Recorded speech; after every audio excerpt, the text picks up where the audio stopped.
Everybody, you deserve to have one, like, live. Nah, it's all good. Just Jed's fine. Just say, here's Jed. All right, We're okay. going to ask him some questions. It's I'll do my best to answer Jed, them. and we're going to ask. So that's his attempt at an introduction, but here's mine. Ladies and gentlemen, boys and girls, children of all ages, welcome to the Halcyon Show. My name's Lorne, host of the show. Today, we welcome a gifted rapper and writer known for his intricate wordplay schemes, his ferocious delivery, and his desire to produce the most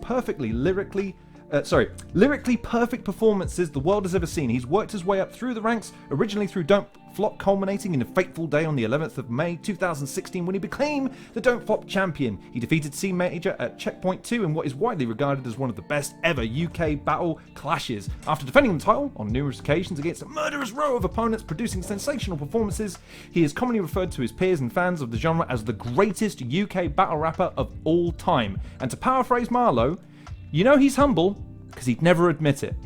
Ladies and gentlemen, legendary battle rapper, former Don't Flop champion, and avid golferizer, it's Jed Mitchell, AKA Soul. And you can tell I'm nervous because I stuttered my way through that motherfucker. What an intro. Jesus Christ. Can live up to it. Jesus Christ wouldn't be able to live up to your reputation, my friend. You're underselling yourself yet again. We're only 2 seconds in and he's underselling himself by comparing himself to Jesus, because that is not an avid comparison. But I do have, hopefully, some engaging questions. And the first one is a plug of sorts. Are you looking forward to Sounds Like? Yeah, man. It should be a lot of fun. I'm really looking forward to it, actually. It's the first time I've actually done anything on any stage, like, for so long, that, like, even though it's like I don't have to prepare for it, I just need to, like, show up and try and work out, like, what words rhyme with what other words. Like, I'm sort of getting semi-nervous for it. Because I've just kind of been, like, working... I've kind of been, like, working from home and just, like, in my room and sort of bouncing between my room and the golf course for the past, like, 2.5 years. So having to, like, interact with, like, large groups of people. Again, I'm like, Jesus. I think you kind of get into, like, a rhythm with it, like, when you're just performing all the time. But, yeah, shit. I mean, that'll definitely be fun. I mean, the main reason I'm doing it is just so I can, like, see those guys again and, like, just hang out with my pals and that, so... How are you feeling about the prospect of a game show, panel show about rhyme? Like, the idea is when I first heard Shuffle pitch it, and when I first saw the sort of lockdown episodes, if you want to call them that, it looks like a blast. And he's working so hard, and they're all working so hard to try and make it that exhibition of expertise from you guys to really go, oh wow, look at what they're doing, but also but we also kind of want the audience to play along as well. So what do you make of the concept? I think it's a great concept. I'm surprised it hasn't been, like, picked up, especially because, like, how good a job they do of... I think they do a really, like, smart thing where they have people on there that, like, aren't rappers, and, like, they play along with it, because, like, the people that aren't rappers are almost like a proxy for the audience, where, like, they don't understand how multis work. So there's some, like, brilliant clips that they've put out where they, like, teach people that are on the game show, like, how multis work so that they can play the game, but sort of, like, by proxy the audience learn.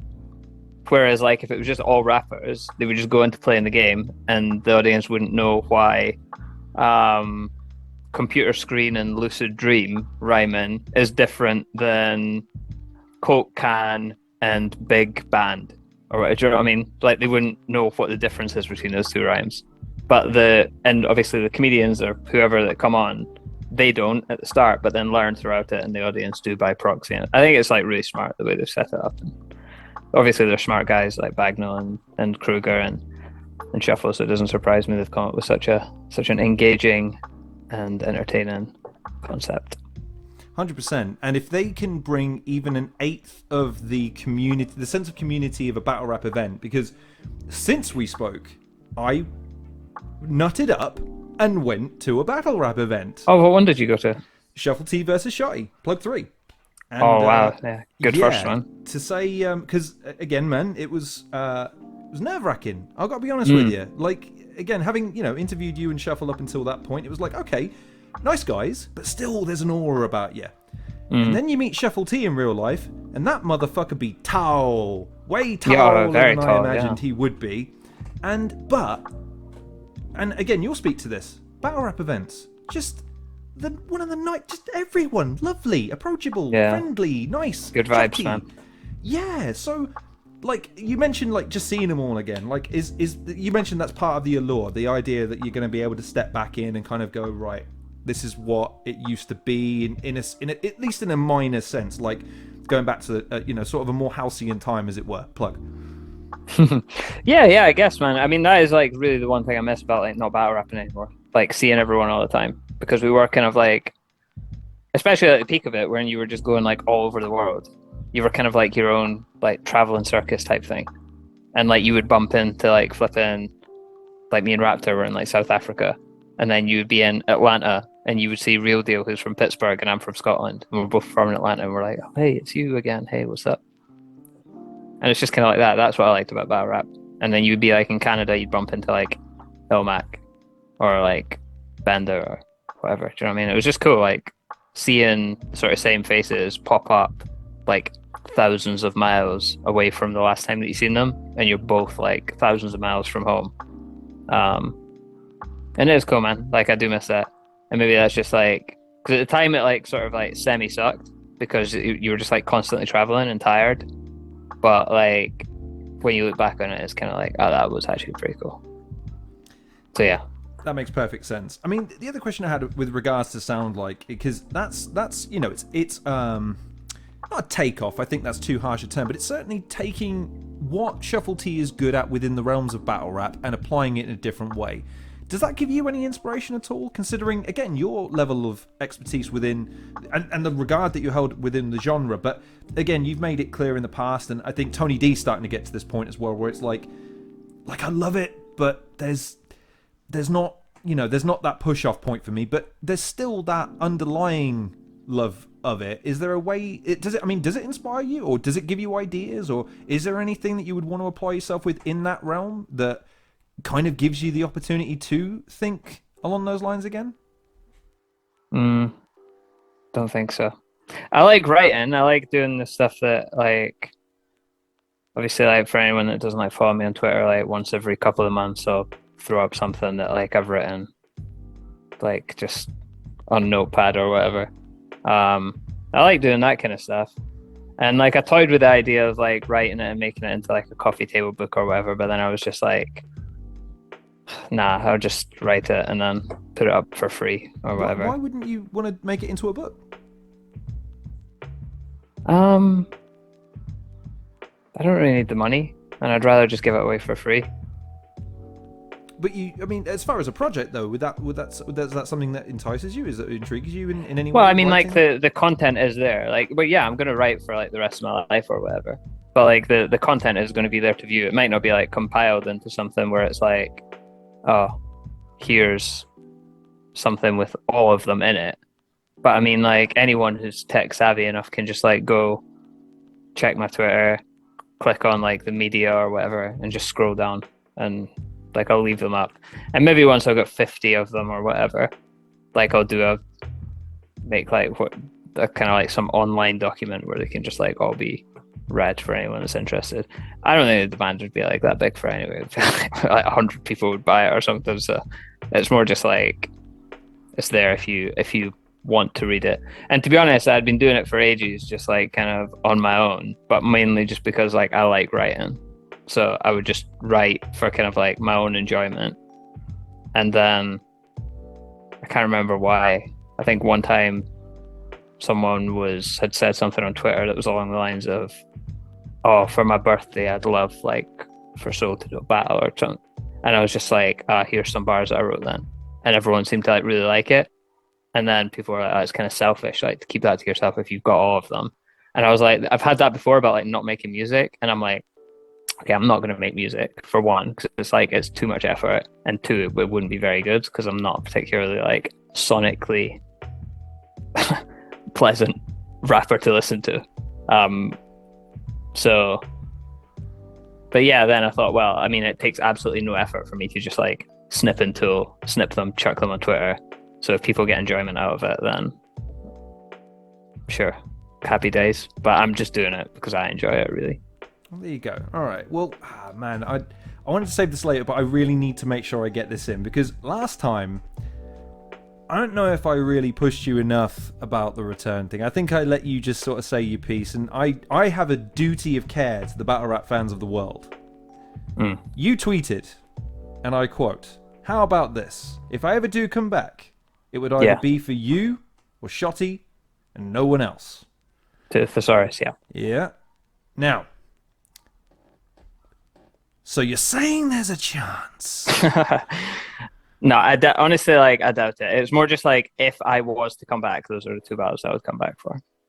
But I honestly have no desire to do it at the moment. So, like, if it was to happen, it would be like years and years down the line. It's not like happening, definitely not this year. Like, I would bet my bollocks not next year either. But I mean, listen, man, I don't, and I've never said like I'm retired. Like, this whole thing about like people saying, "Oh, will you come back, or are you going to stay retired or whatever?" It's like, I never retired at any point. I just stopped doing battles, and that is always what I said I would do. Like, I don't understand like people that are like, "Oh, I'm retired from battle rap." Like, there's about 10 battle rappers I can think of that have retired 5 times, like off the top of my head. Like, there's always going to be like if someone comes to me tomorrow, like some benevolent businessman who's just got like way too much money, and they're like, "Hey, I've got 100 grand for you to do like a 1-rounder." It's like, what am I going to say? No. Like, no, obviously I'm going to say yes. Like, there's obviously an amount of money that would be enough, but it's just such like a ludicrous amount of money that like I would never be what it would. I think like, you would no be the coolest battle rapper in the world, though, if you turn that offer down and like, do you know what? Nah. Imagine how cool that story would be. I once turned down 100 grand for a 1-rounder because that's the kind of guy I am. I'm that fucking cool. I know you wouldn't. I'm not rich. I'm not rich enough to be that cool. I'm not rich enough to be that cool. That's fair enough. But I mean, but as you were saying, sorry. Yeah, no, that's what I was saying, man. Like, I've never said I was retired. Like, there would be a hypothetical situation where like I would come back to battle rap, but at the moment, like, I'm not taking battles. I'm not taking bookings like for the foreseeable future. That may be indefinite, or it may not. It would depend on, obviously, if there was some like insane financial incentive, or potentially I just wake up one day and I'm like, do you know what? I fancy doing it again. And I don't know if that'll happen. I don't think it'll happen, but it's everyone else that said I was retired. You know what I mean? Not me.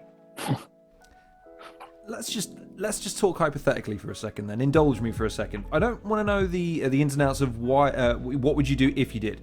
What I'm curious about is, in the same way that I think a lot of people heard the Shotty Shuffle battle and had their own little thought about how it would go, but it was just, do you know what? That sounds like fun. I kind of want to see the dichotomy of those two styles, because you never thought those two were going to battle each other. When I heard that, I had to double take and was like, are you sure? That doesn't sound right. Yeah.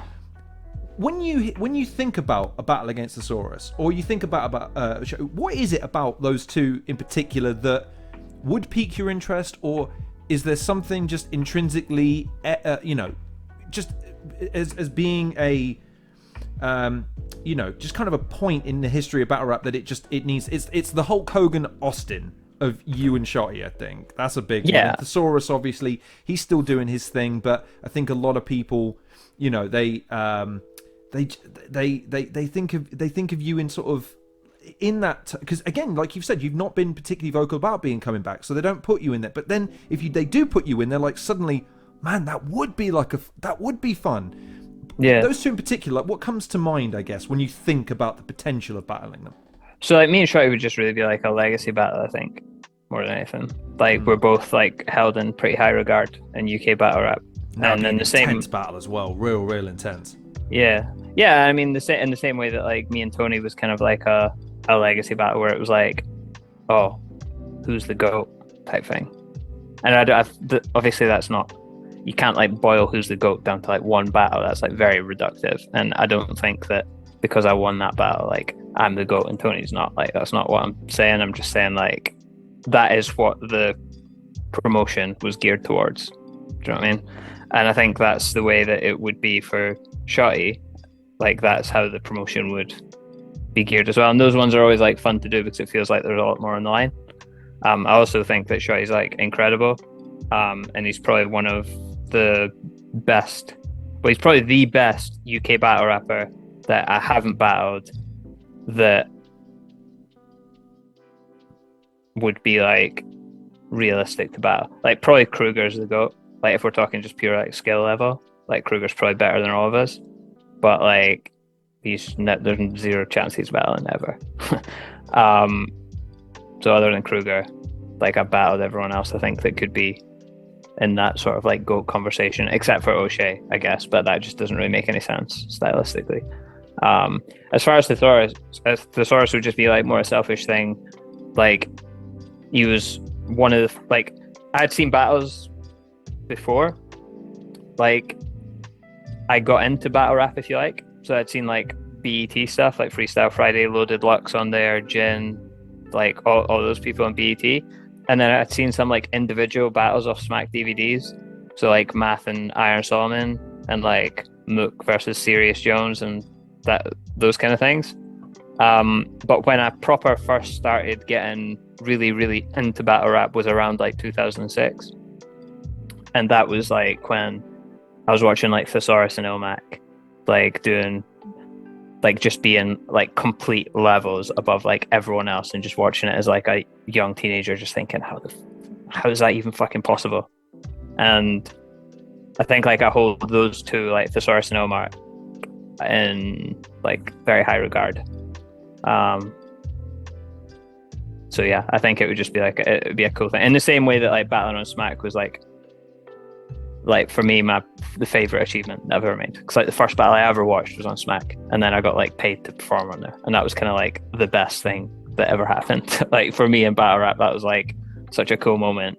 And then a close second would be like the Ilmac battle, like actually getting to battle someone that I had, watched religiously as a child. And Thesaurus would be a similar thing. So I guess they're like two separate. Shotty would, to boil it down, that went on a bit there, but like Shotty's would be like more like a legacy thing and a really good competition for like sort of UK legacies, obviously an incredible battler, and Thesaurus would be like more a selfish thing, like for young me, the child inside me or whatever would be like all bugging out, fanboying, some battling Thesaurus. So I have to ask that question though, if only because you give me a similar vibe to Tony in some respects, in that when I see him battle now, I don't really see him battling for the win. I see him battling for his own legacy, to remind people of who and what he is. But he also is, and he's very aware of this, and he's doing this, he's giving a bit of a rub to the guys who are battling him because they think, holy fuck, that's Tony D. And it's amazing to think that there's probably, and in fact, no, do you know what, fuck that. There's definitely a number of, if you said, maybe, I mean, who have you got? There'd be a plethora of guys lining up to battle you, not even to try and beat you, but just to say, fucking battled, I'm battling Soul today. Wait, that Soul stood there, looking at me, about to lay into me.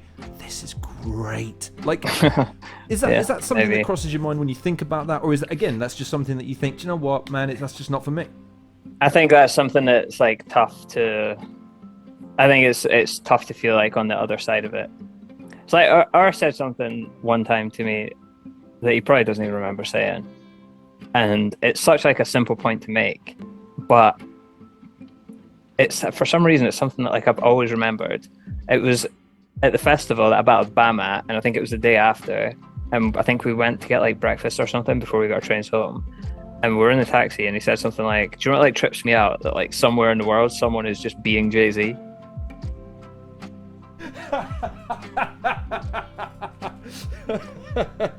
And it's like such an obvious thing, but like if you actually like think of that, is crazy that there's actually like a human being whose lived experience is that like of Jay-Z.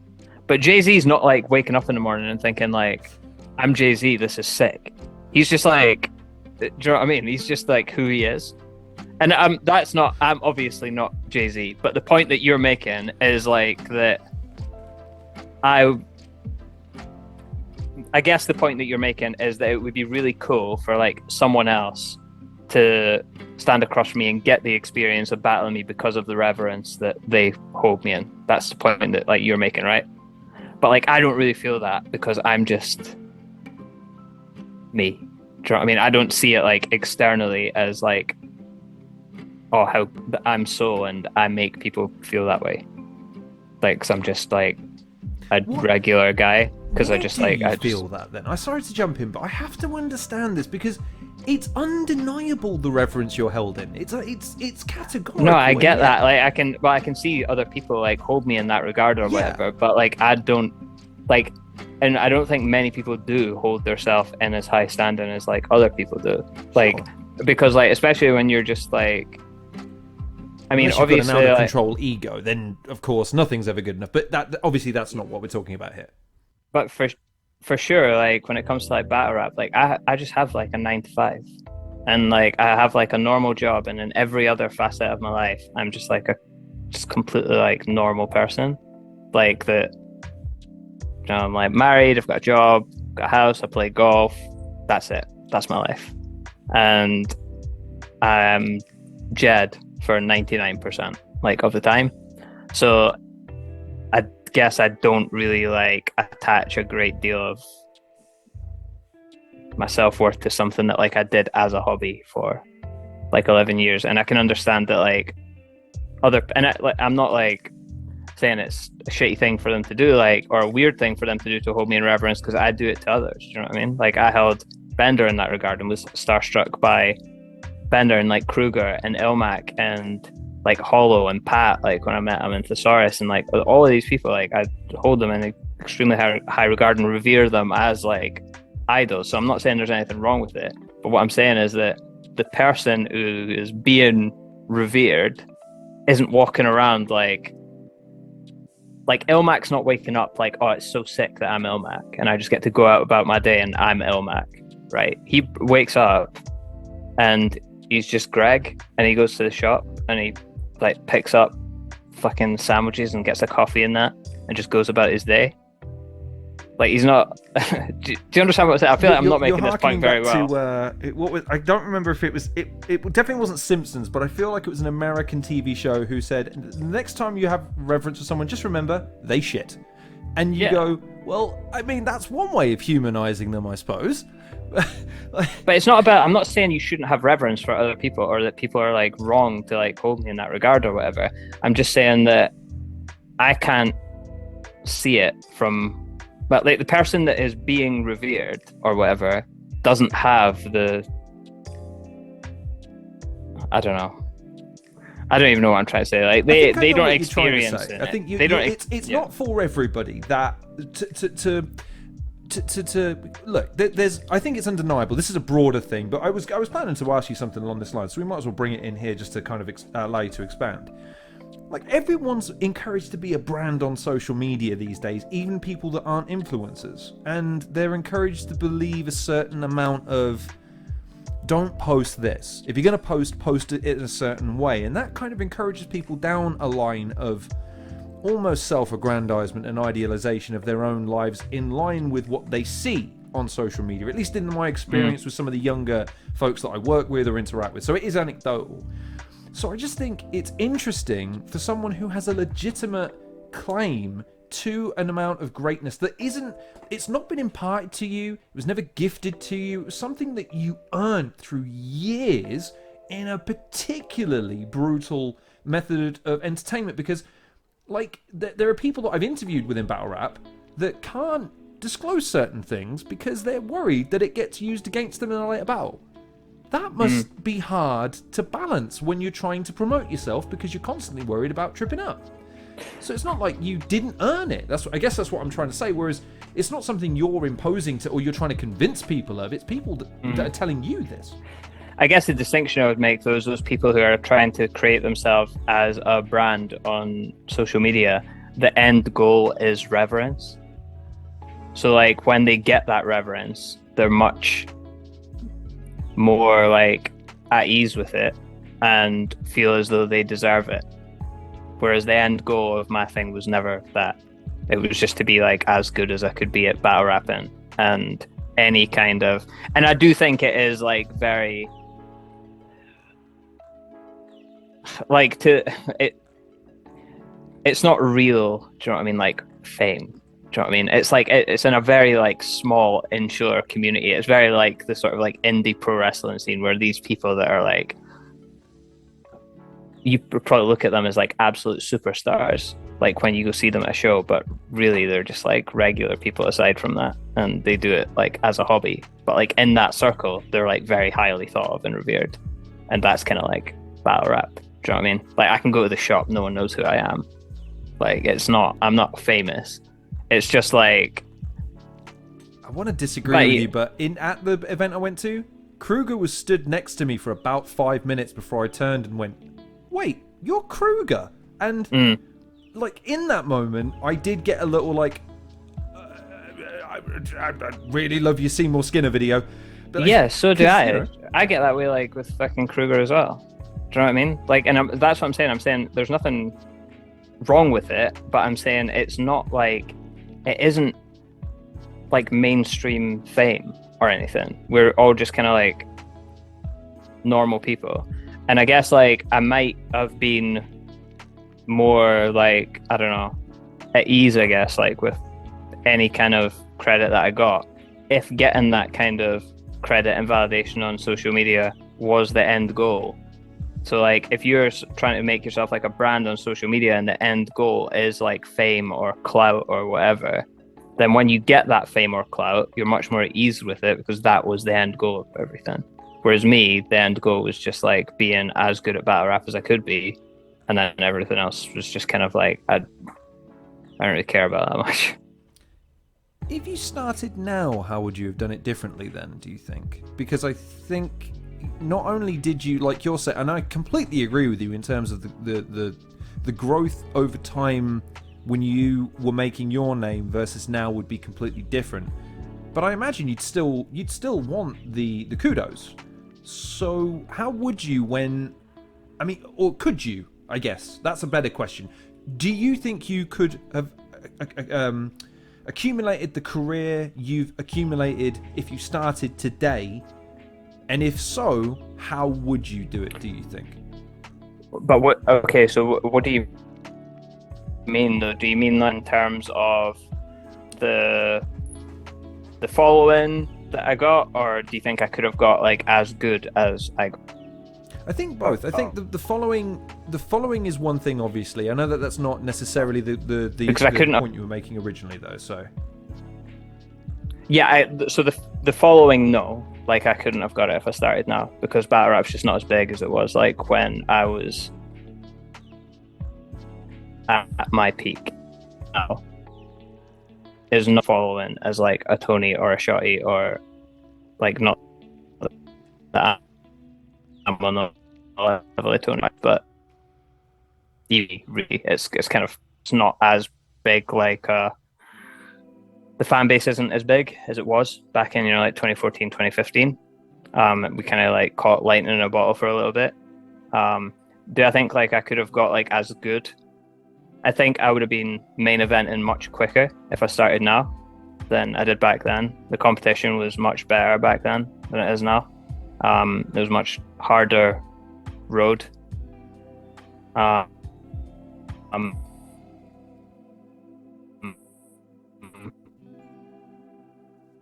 Well, it was the least I could do for people because again, I listen to these interviews back, and God, I hate listening to myself. It's fucking torture.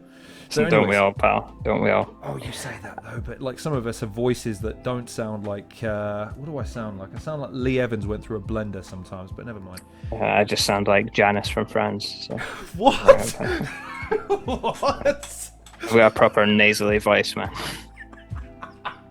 I would never make that comparison. No, not quite exactly, but like, you know, like the same nasal quality to it. Oh, okay.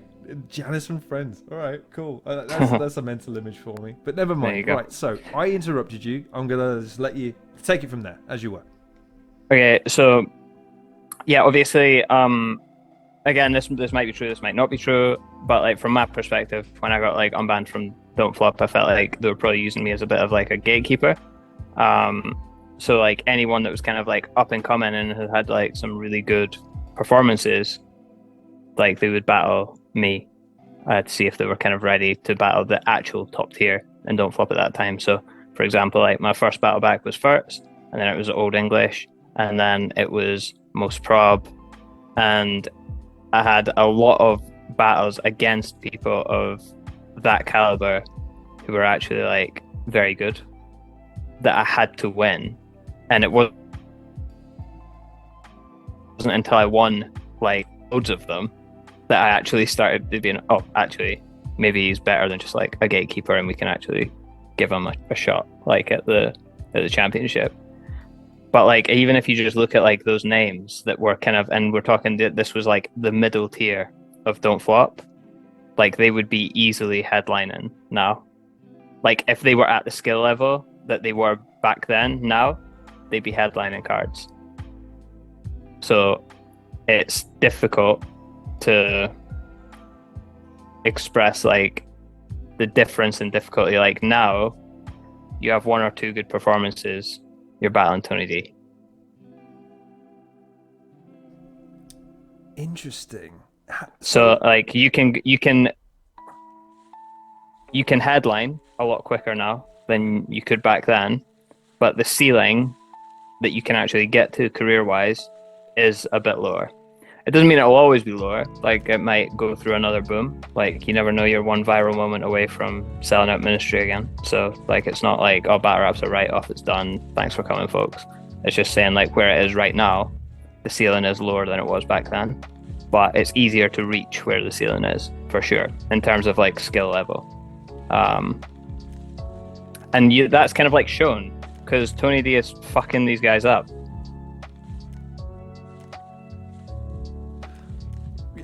See, now I have to be careful because if I agree, I might end up interviewing some of them. He's fucking them up. Okay, in my opinion, I gave him Tony 2-1. is. I gave him that. I don't disagree that he won that one, for instance. Okay, all right. I thought he won all 3 rounds for me, but really? I mean, yeah. But I mean, like, I like I'm going to argue with Soul about how to judge a fucking battle. No, you're not. Listen, your opinion is as valid as mine. Like when it comes to judging, it's all preference. So like, but for me, when these guys take that step up in competition and they have to battle a Quill, or they have to battle like a Tony D or a Gemini, it's a very long day for them. Like when Visual battled Quill, Visual was like the up and comer guy. Quill fucked him up. I was there for that. Moat was like the up and comer guy. It was a good for battle. Me. For Tony the time that he spent battling Visual, which was half the time. The rest of the time he was battling Shotty and everybody else behind him. I mean, it's a performance though. Do you know what I mean? Like and it was far better. And like, it was a great performance, 100%. Couldn't agree more. Exactly, yeah. And then even like Georgie Roots, who I actually think is like very talented. Like he got that push super early, was headlining cards against like UK vets and losing. So that's what I'm saying. It's a much easier path to actually get to the top of the card, but you are much less prepared for the competition at the top of the card by the time you get there because you haven't had to go through Murderer's Road to get there.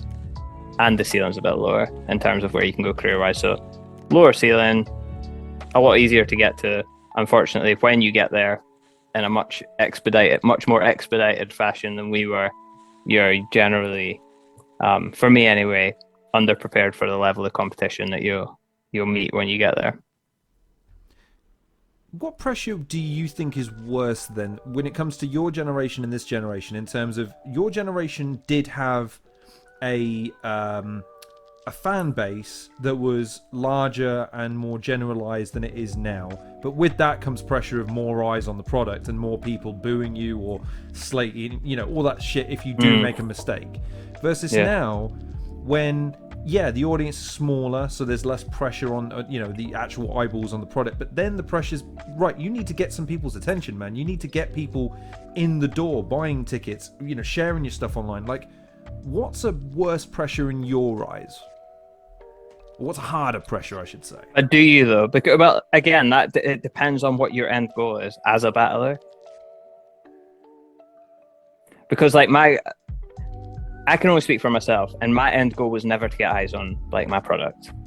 Like I would have a battle drop, I would tweet it once, post it on Facebook once, and then that would be it. I'd be done with it, and I would only do that like as a courtesy to the league.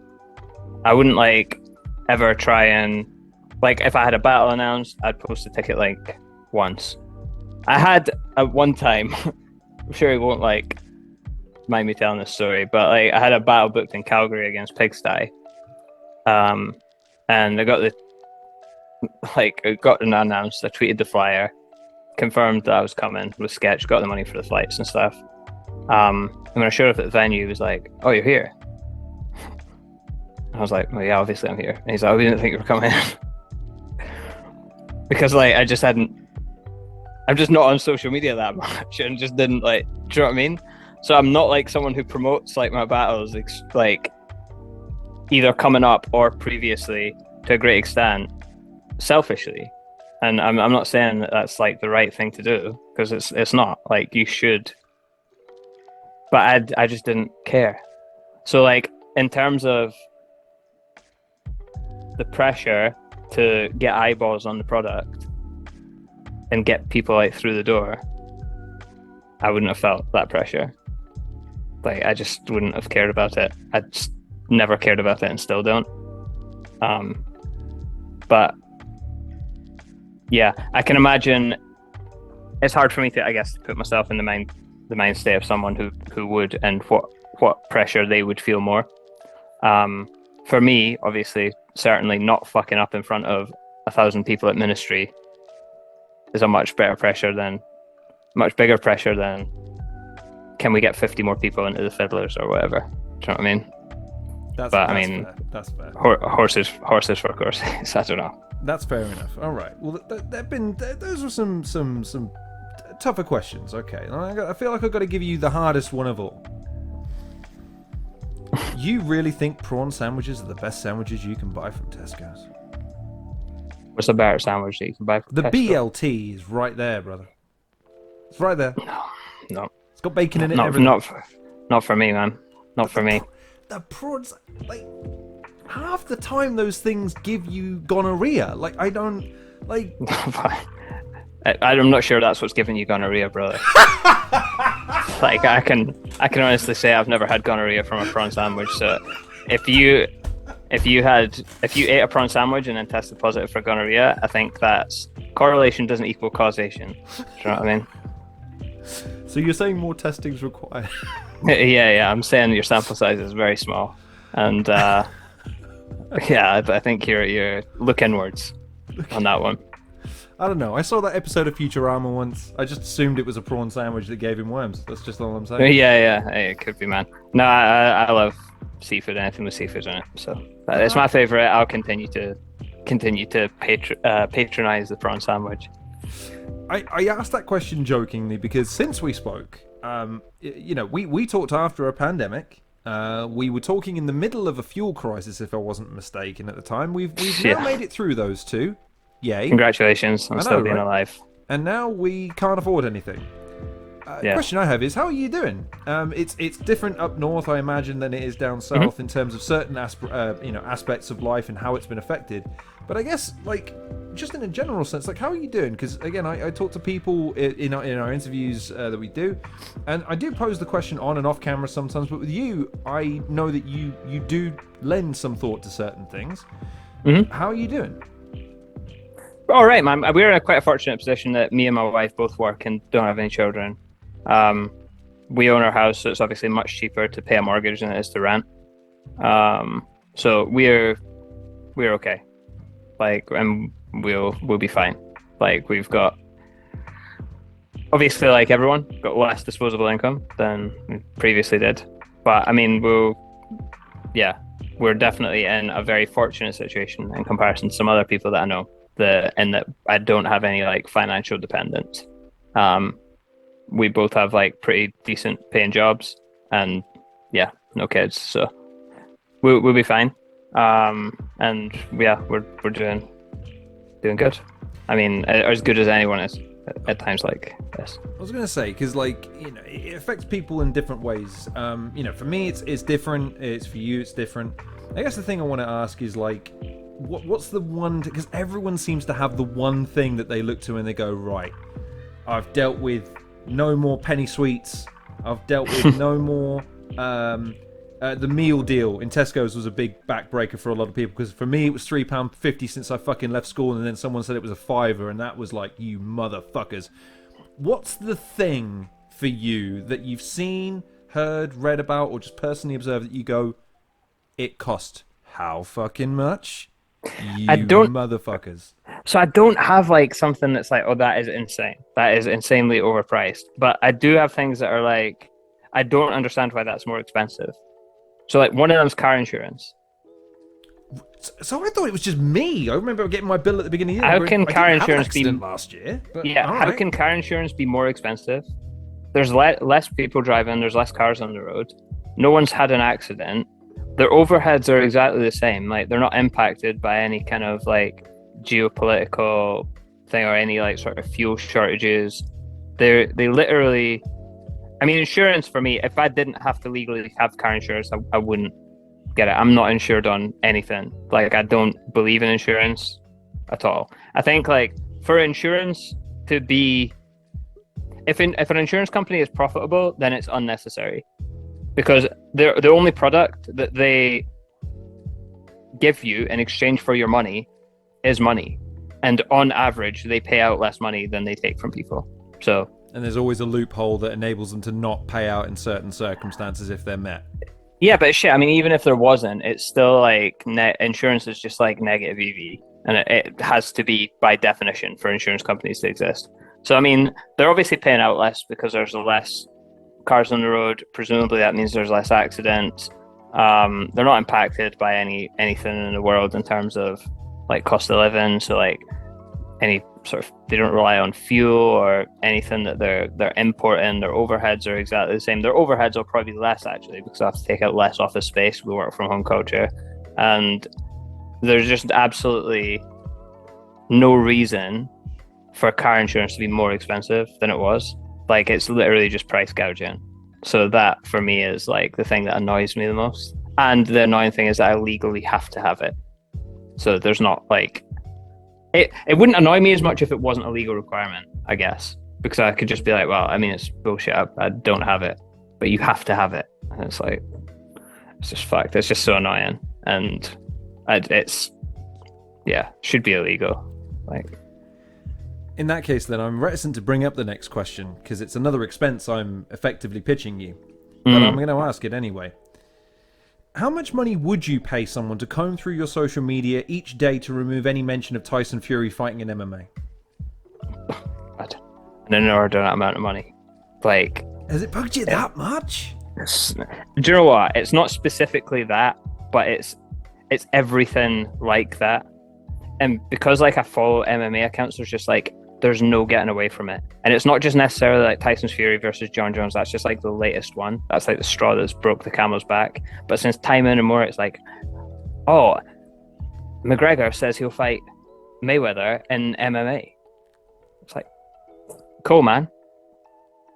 Like, what the fuck? Like, that's obviously never going to happen. And then there's another article next week. Mayweather says he won't fight McGregor in MMA, but is open to boxing rematch. And it's like, it's just shitty fucking news outlets farming clicks from names on things that are like never actually going to happen. And it just like swarms your feed, and it is so jarring. I've had to just like mute so many like accounts. It's like the most annoying thing. And it seems to only ever happen like in combat sports, which I guess is just by the nature of the fact that matches are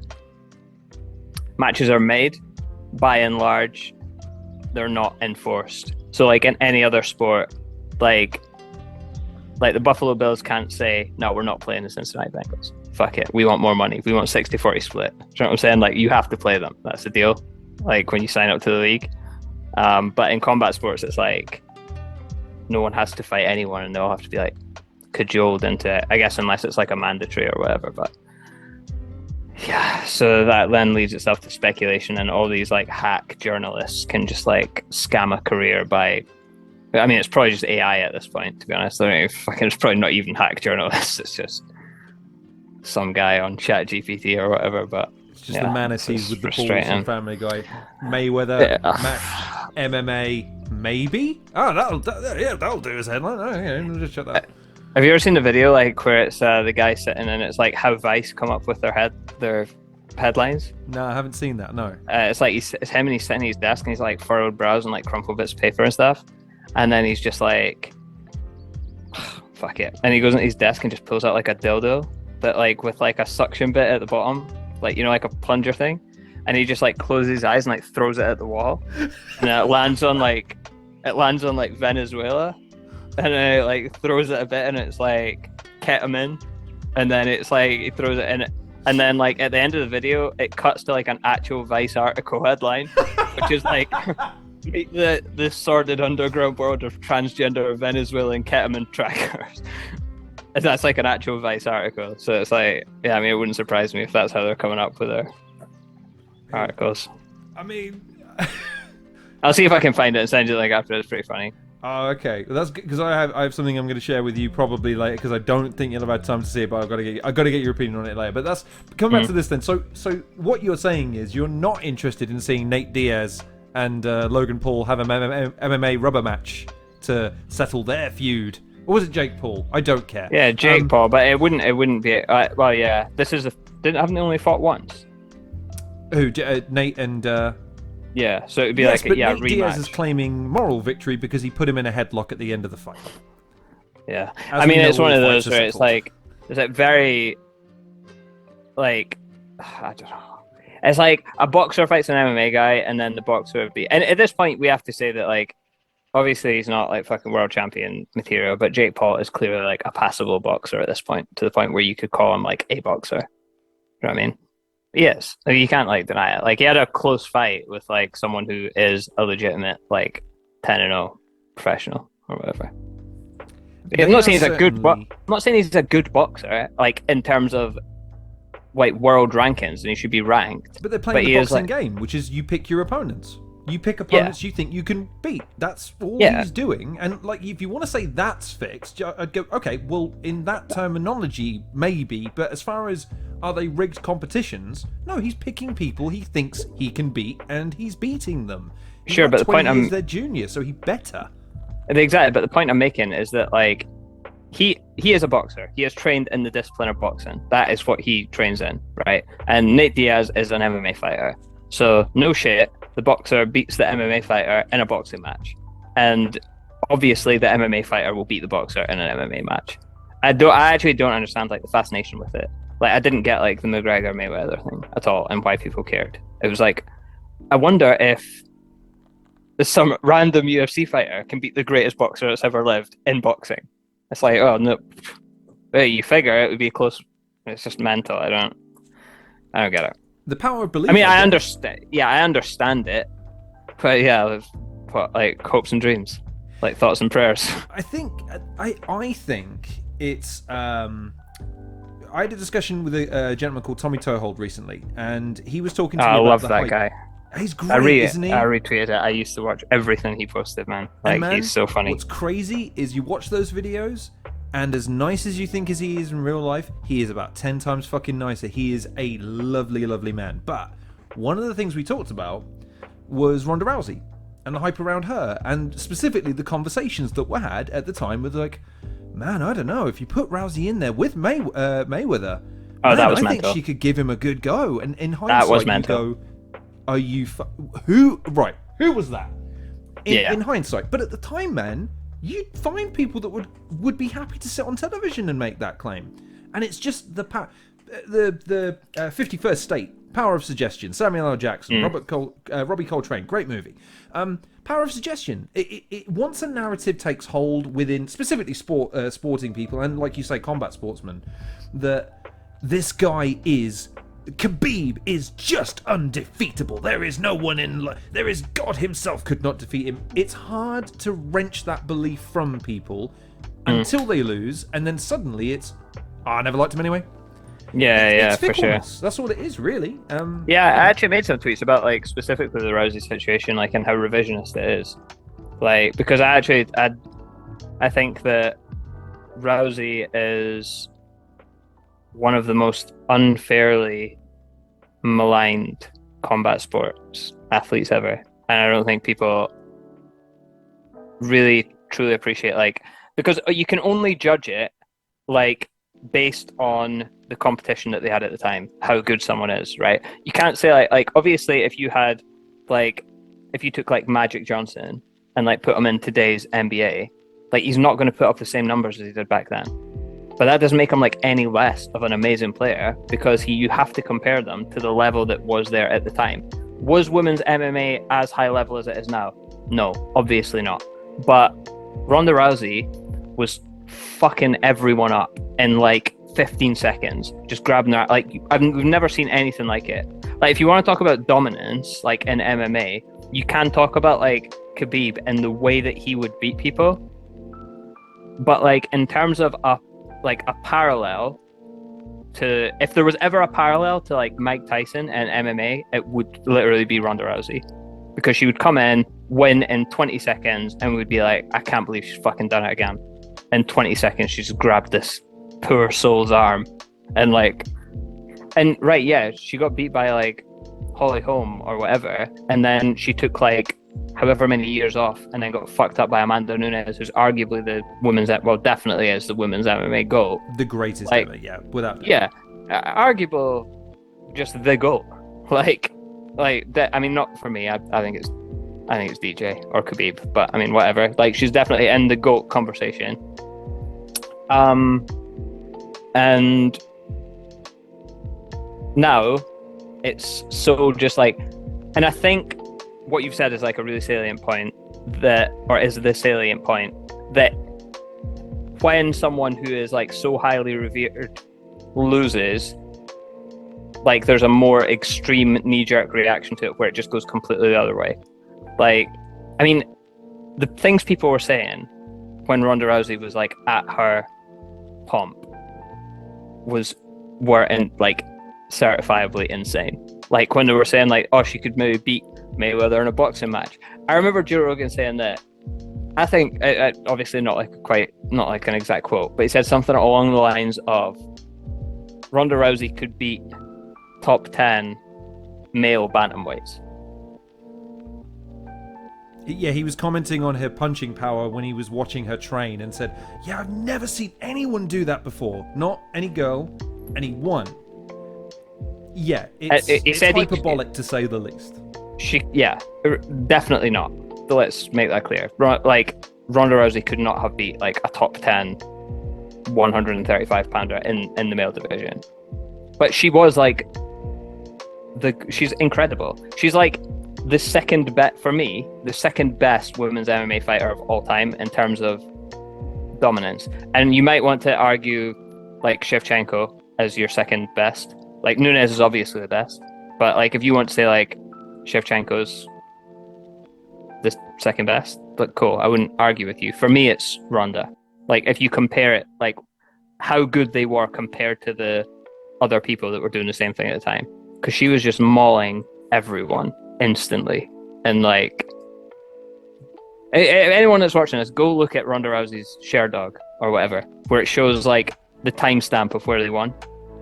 Like, it makes for some grim reading, to say the least. It's I've never seen anyone win as many world championship fights in a row in under 30 seconds. What I would say is the way I would quantify what you're saying as evidence, right? Here's why what you're saying has to be taken with some degree of merit. If GSP had retired after that win, even though he didn't fucking look like he won, over I think it was, is it Johnny or Jimi Hendrix? I think it was Johnny Hendrix, wasn't it? Johnny Hendrix. Sorry. When he retired, he gets his belt, goes backstage, ice pack on. Right, thank you all for coming. It was a really easy fight. I'm out. And that was it. I guarantee you, revisionist history would have him not painted in anywhere near GOAT status. But because he came back, and he had the opportunity to kind of go, here's my new narrative. I'm now a double weight champion. I stepped up and took on someone after 4 years away, as opposed to Rousey, whose narrative was then spun to, because I remember this was on Joe Rogan's podcast again, just to throw him in there as well, when they were talking about the marketing for the Nunes fight, when Nunes wasn't even on the poster. Like, no offense, I don't know is Rousey in charge of the marketing department? I don't know that. You know, if the UFC want to put her star as the marketing pivot point, okay, if it pans out, but that's a short sight on the UFC's point, not hers. Just to your GSP point, like, yes, you're 100% right. Like, in the mainstream, they would have, if that Johnny Hendricks fight was his last one, where he definitely did lose and like got the decision. If that was his last fight, you're right, and that the public consciousness probably would have shifted to him being out of the GOAT status. For me, he's still top 5 all time, and would have been even if that is his last fight. And for the same reason that Ronda Rousey is for me. It's like they did what they did, like when they did it, like, and however it ended doesn't take away from everything that happened before it. Do you know what I mean? Father Time's undefeated. Like, he's like 1,000,000-0 at this point. Like, he's gonna get everyone. And I mean, some people retire before he gets them, and that's about as close as you can get to a win over Father Time. But yeah, I find that whole discussion I mean, it's also the reason why I try and stay away from the Simon Jordans of the world, where the narrative is spun and then good luck stopping it, because it then becomes a thing where it's the Tyson Fury thing is interesting for me, because his I mean, the MMA thing to one side for a second, the boxing element, what was it, 4 years ago, I think, at this point, heralded as a hero of mental health. Look at the comeback, the resurrection, and now people are just sick of him because he won't commit to a fight. And it's, well, which is it? It can't be both, surely. But it is. In some people's minds, it's what have you done for me lately? And I think that's interesting because, again, if you compare it to something like Battle Rap, for instance, I don't think you guys really lose your cachet. I think you're always as strong as your last performance and the body of your work. I mean, a bad loss or a bad performance can dent it, obviously. But I think there is a difference between the genres in that respect. And I'd love to know what your thoughts are in terms of, obviously, the combative element of one versus the other. It's evidently different. But, like, why do you think the fandoms are different in the way that they hold their reverence? Like, is it because we need our heroes in combat sports to be current, because we need to believe in them as current killers, or do you always hold, or can a legacy be extended? Like, Mike Tyson's a great example. I don't think anyone to this day would want to fight fucking Mike Tyson. I don't care if he's 50 years old and smoking a bunch of weed and shit like that. Like, I'm not fighting that guy. So I mean, what are your thoughts when it comes to the reverence of fandom over time when comparing two genres like that? Yeah, that it seems to like diminish quicker in combat sports than it does in battle rap. Yeah, it's a really interesting point, actually. Yeah, I've never really thought about it. I don't have a good answer for you, to be honest, off the top of my head. Waffle for a bit if you want, but like I would explore, like, because again, I think it's worth asking, because I think when you it's a really good question and very good point. Well, because when you boil it down, right, an accomplishment is still an accomplishment. The sportsman made you feel in a moment what they made you feel, and nothing that happens after can take it away. In the same way that a great performance and a series of jokes or some really inventive lyricism can captivate and encapsulate an audience for half an hour, 2 hours, depending on the length of the event. But yet, there's a fickle nature to certain fandoms. I think that doesn't just extend to combat sports, obviously, but fickle fandoms versus battle rap, which I don't know. I've never typified battle rap fans as being fickle, and I don't really understand why not, because they could be. I don't, they're a fan like anybody else, and they've, like you said, they pay their money. You take your choice. You've got your own opinion, but I just don't see it, and I don't really understand why it is. Waffle as much as you want on that point, 'cause I've got nothing for you. Yeah, I guess, like, I mean, if someone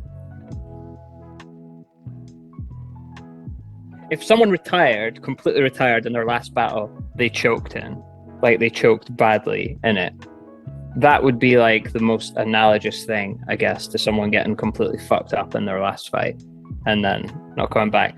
And I do think if someone choked in their very last battle and never had another one after it, it would hurt their legacy.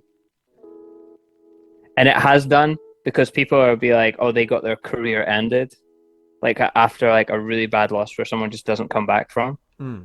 Like, okay, so a really good example is that guy that thingy battled, that Big K battled, the one where he did the whole you're a snitch angle, and he pulled out like all the paperwork. He's done. Like, and no one's talking about, oh, but remember when that guy battled this guy and had a really good performance? Because like he obviously, and I'll be honest, I'm not familiar with his work, but in order to have got to a point where you could battle Big K on RBE, you must have done something well.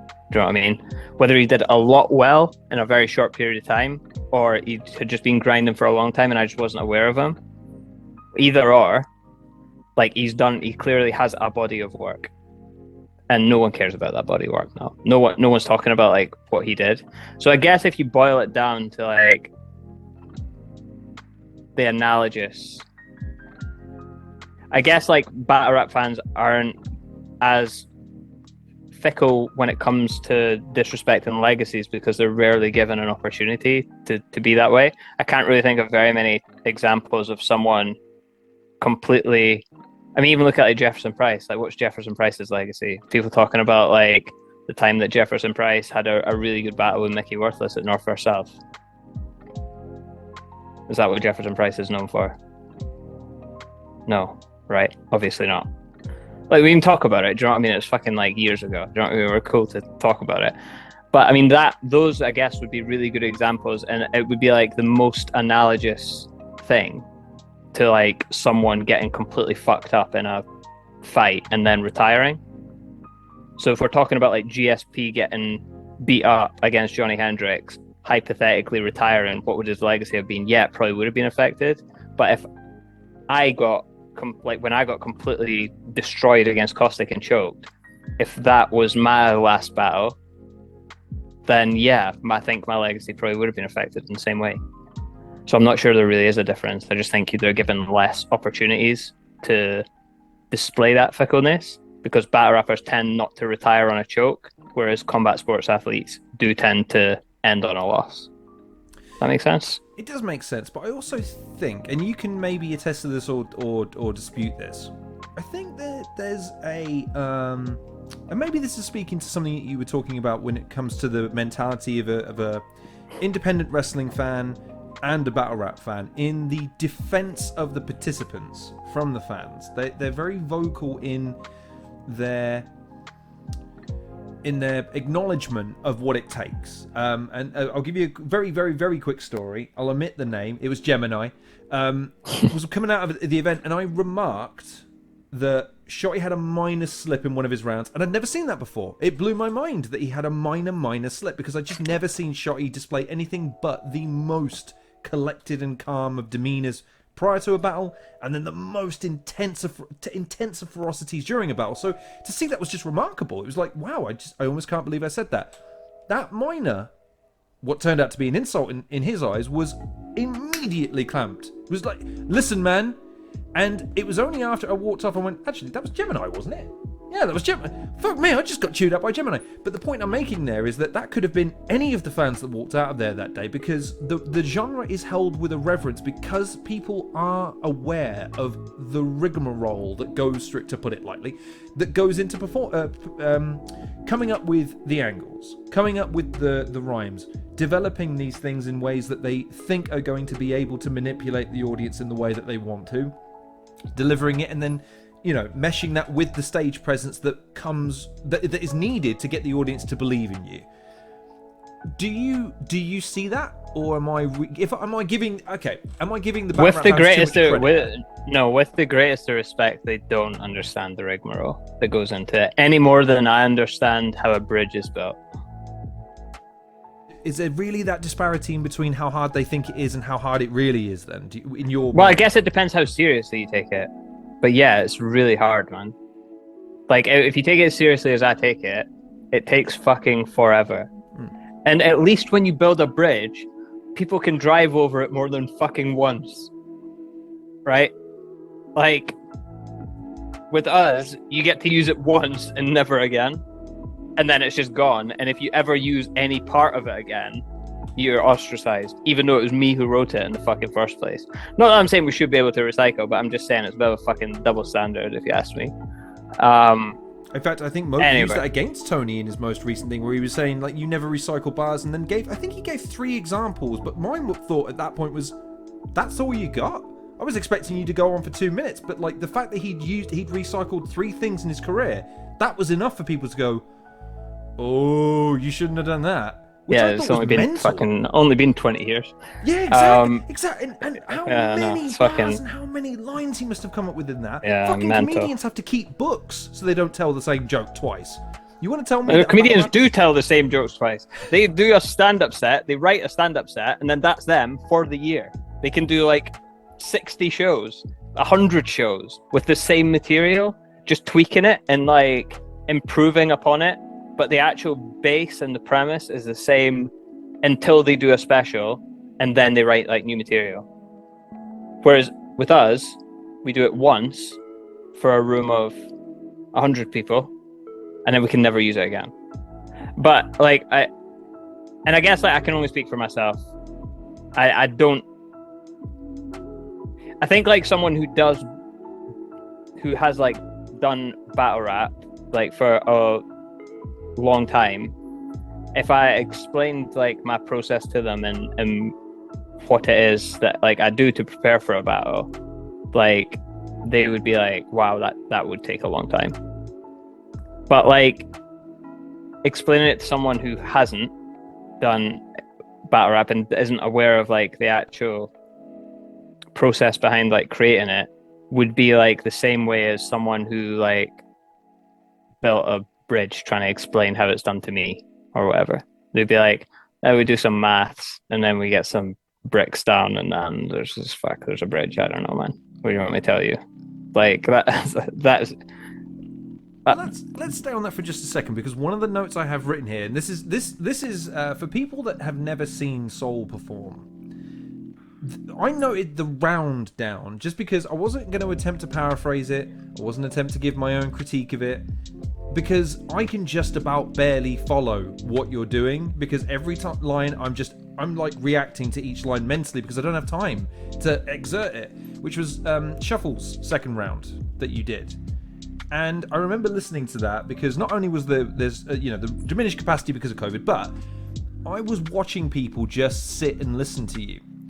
They didn't react because they were just so eager to hear the next line, and then the next line, and then the next line. And I want to tell people how fucking rare that is in battle rap, because I think you're one of the few people who's cognizant of the round rather than each line. And are you talking about the scheme that was like he's in his own specific solar system, like that scheme in the second round? Oh gosh, you're gonna ask me to remember it now. No, not like you don't, but just like conceptually the shit where it's like, oh, you tell Icarus his phony wings has both been stitched, his wax is slowly dripping. That thing, right? Very that visceral, took 3 weeks. Stuff. So that's what I was going to say. Like, what does one have to go through to mentally compile just the ideas first, and then articulate it in the manner that you did? What do you have to go through to do that? Just like a lot of effort and editing and rewriting and moving things, and I don't know, man. It's just that stuff takes so long to write. Like, honestly, it's ridiculous. Like that 24-bar scheme or however long it was, like on that rhyme scheme, it literally took me, I can't remember exactly. It was either 2 or 3 weeks, like an hour a night, just writing that. Like it takes like so long, man. Like, and that's why when people are like, "Oh, you're really talented," like, how do you think of that? Like, well, I'm not fucking talented, man. I just like it takes me fucking really forever. Fucking hard at it. Yeah. Yeah, and I do think that like more people could write like that if they actually like put the time in. It's maybe a bit sad actually that I put that much time on reflection. I've maybe taken it a bit too seriously, but I do really care about it, man. I do. Yeah. Just consistency. Like, your consistency is its own thing. Like, it's all well and good saying I could do it if I put in the time. Yeah, but you don't. Like, you could. You're right. but you're missing that causal link between actually putting in the effort and then reaping the rewards. You're not prepared to go through that process of, I might not hit a vein of inspiration for a little while. I might just have to write, and it's going to be dog shit before I actually go, hang on, wait, what was that? That might be something. And then you build, you know what I mean? So I guess what I'm asking is, how do you mentally get through that? Because again, 3 weeks, 1 hour a night. How do you get yourself through that mentally? Do you enjoy it? Or is it just you have a standard and you refuse to relent on that standard? Just get through it an hour at a time, I guess. Yes, that's it. You just do it. Like, there's not any like shortcut, really. And yeah, it's like saying, how do you run a marathon? I guess you just keep putting just one foot in front of the other until you get to the end, and then you've run a marathon at the end. But yeah, it's just effort, man. Like, it's effort and work. And there is like a lot. Like, I don't think someone completely fresh or someone that's only been battle rapping a year, like, I don't think they could write that, like, regardless of how much time they put in. But anyone that's been battling for like a good amount of time, like, does have the resources and skill set to write at that level, like, if they're willing to, do you know what I mean, put the time and effort in to do it. I don't think I'm like alien talented or whatever. I just think I've worked pretty hard. But that is a distinguishing factor. So, I mean, okay, let me recontextualize the question to allow you to approach it a different way. How do you know when you're done? How do you know when you go, right, and before you say anything, well, when I'm done writing, like, that's polished enough. I could polish it more, I could touch it up more, I could change this word, or I could put this here. But how do you know you're done? Okay, when I don't think that. I don't think that. I don't think like, okay, I could polish that more, I could tweak that a little bit, but it's good enough. I don't think that. So I write until I don't think that, and then it's done. Okay. Does that come? And that doesn't mean I'm right. That doesn't mean I'm correct, and that like I couldn't. If I look at something and think that could be better, I will write it until I will rewrite and edit it until I think that I couldn't make that idea any better. And then that doesn't mean it couldn't get any better. It very well could. But just when I look at it, I don't think it could be, because you don't know what you don't know, right? There's people out there that are like Bender is a far better writer than me. Kruger, Elmac's a far better writer than me. They might look at something that I look at and I think I can't make that any better, so that I'm done with that now. They might look at it and think, actually, no, I could make that better, because their ability level, their ceiling, I guess, is like higher than mine. In the same way that like someone who's been battling for 2 years or whatever might write something and think that's as good as it can possibly, that idea is as good as it possibly can be, and I would look at it and think, no, it's not. But I won't, unless I'm on like a time crunch and I've got like short prep. It's like a short prep battle that I've agreed to for like 2 or 3 weeks. Yes, and that in those instances you do just have to be like, I could probably do better, but fuck it. Like I need to get something done so that I have enough time to like memorize it. But like if I have enough time to like prep in advance and there's no like time crunch or whatever, I'll never be like, oh, that could be better, but fuck it. I don't know if that answers your question, but sort of. I guess let me ask you another question to maybe hem in on some of the detail. Is there anything you do to make writing easier to do? A lot of writers, I'm told, have certain mimetic tricks, or they have they have sensory stimulation, they have a thinking space or a working space, or they do something to get firing. Is there anything you do to make that process easier for you to do that? I mean, if I have a battle coming up, I'll watch more battles, and that'll tend to like inspire me a lot of the time.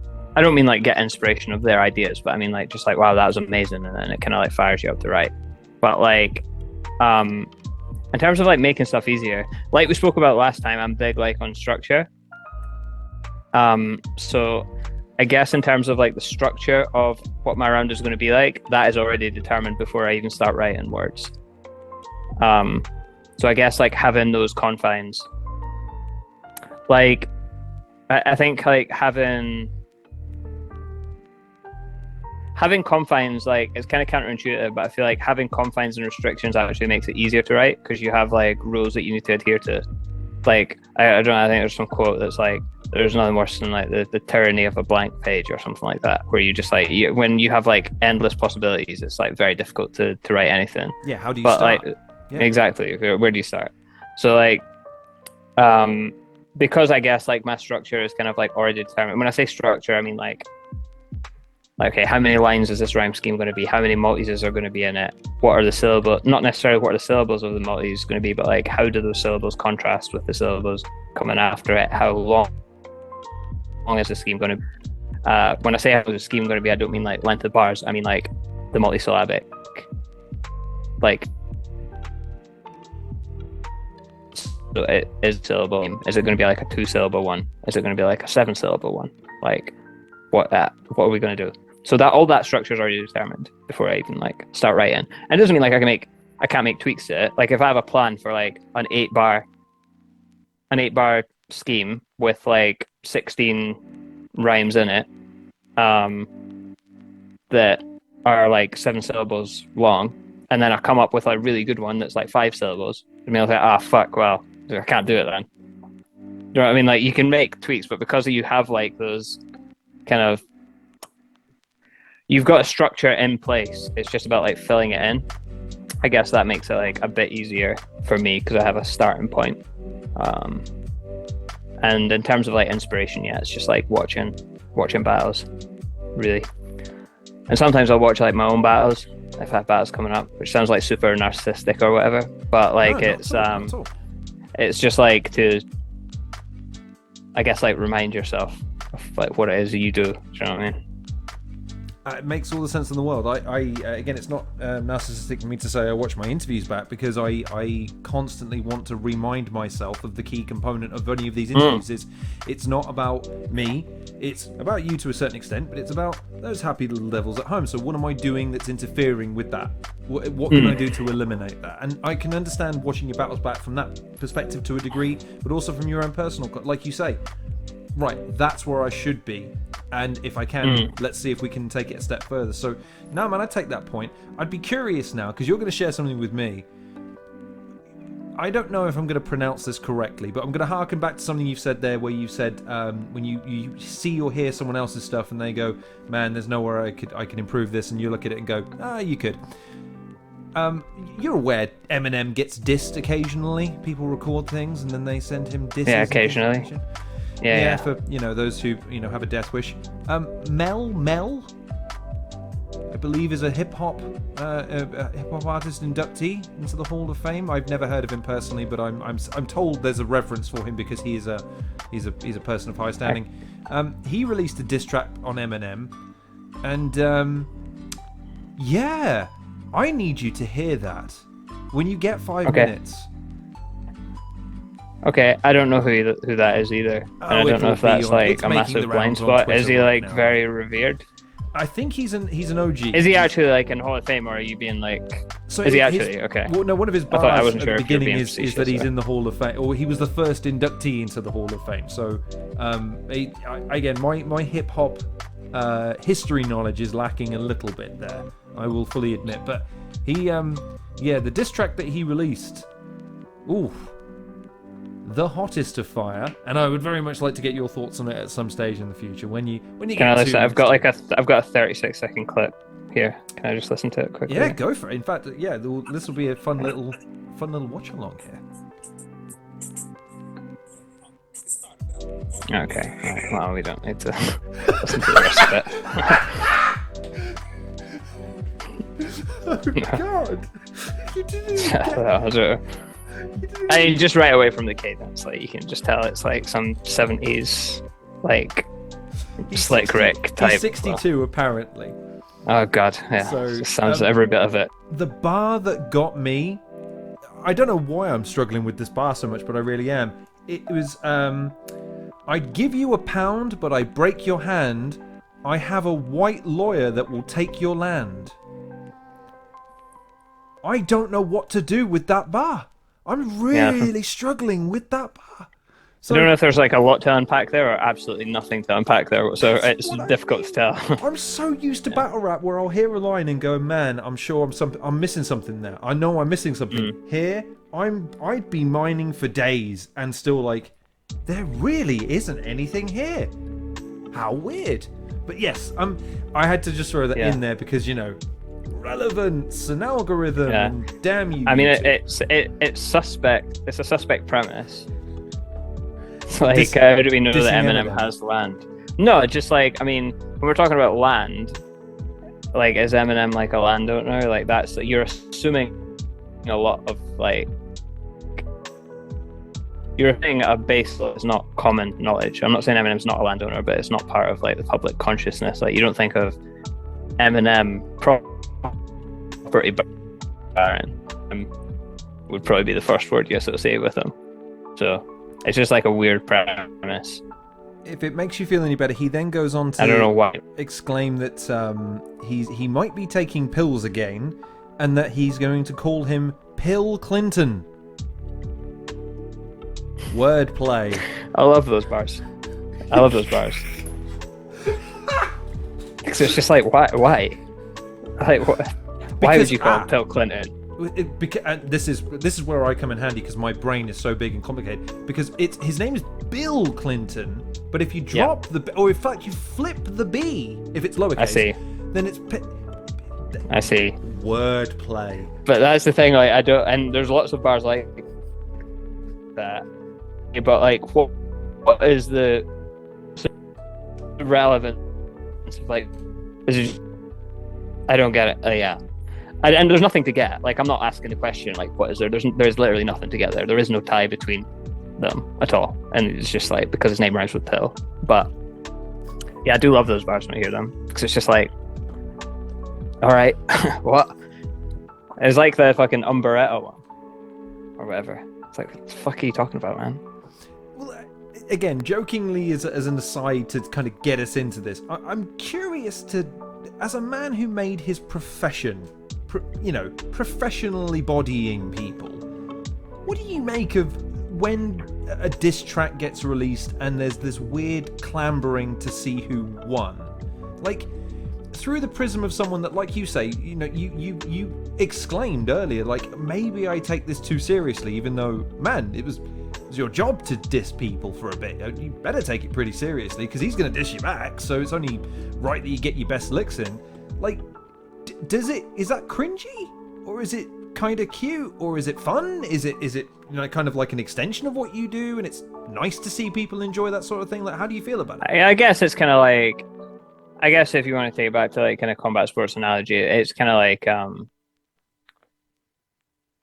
I guess it would kind of be like if you were like an MMA fighter and you watched like two boxers have like an MMA fight or something, and you'd be like, yeah, it's not great, but they're trying their best.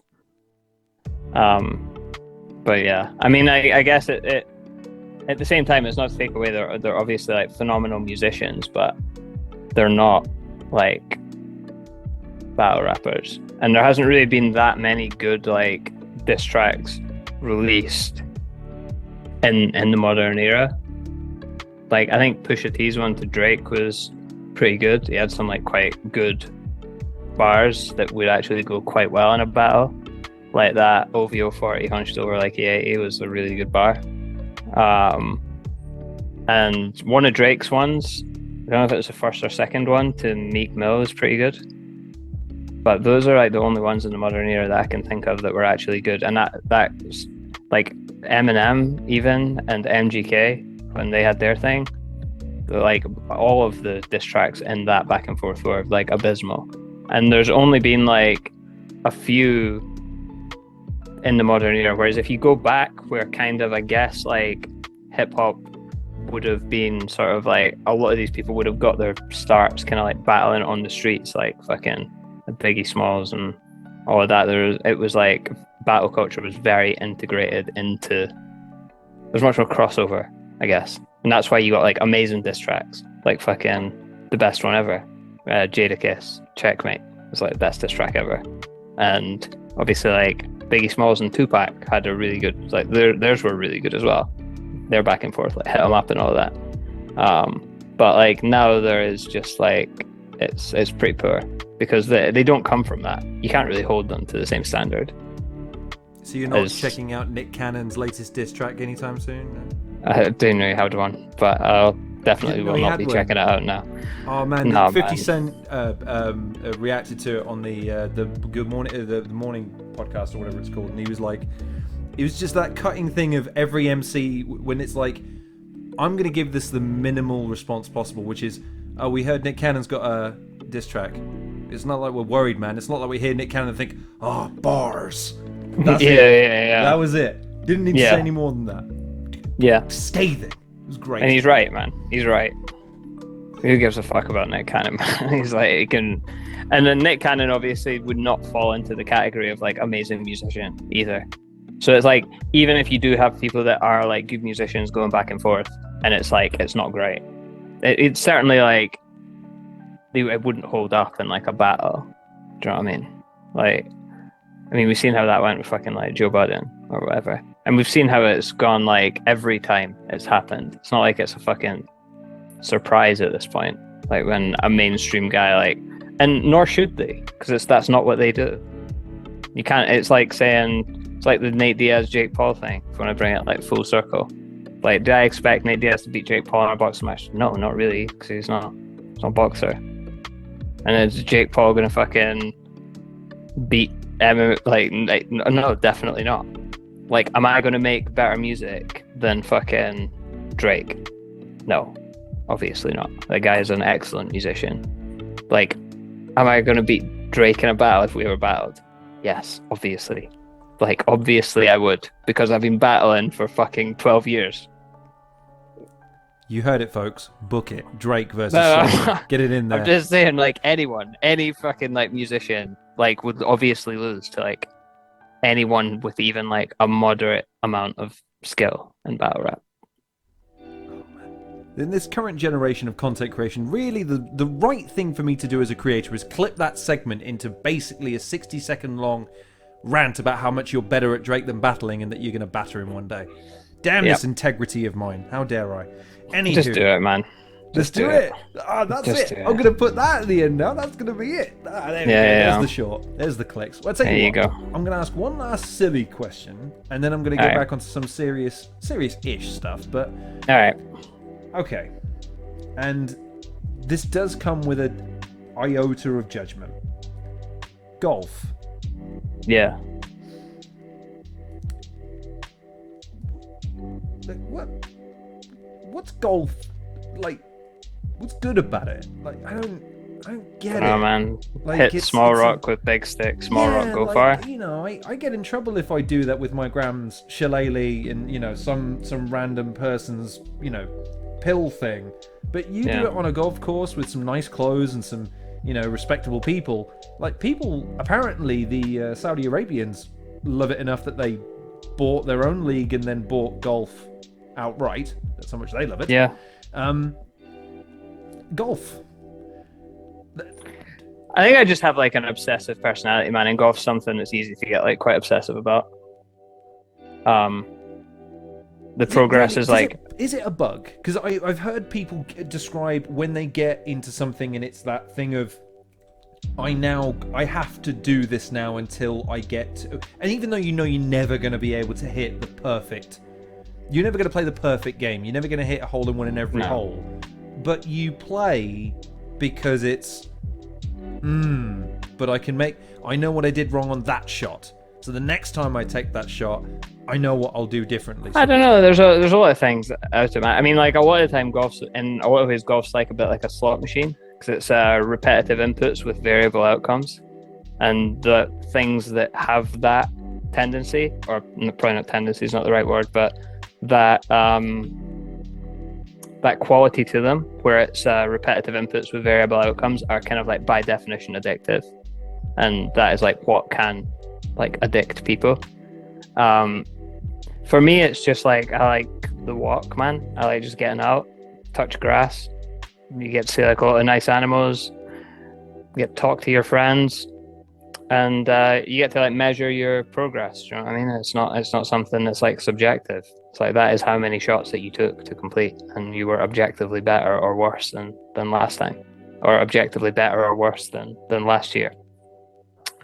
And I just like stuff like that, man. I have a very obsessive personality anyway.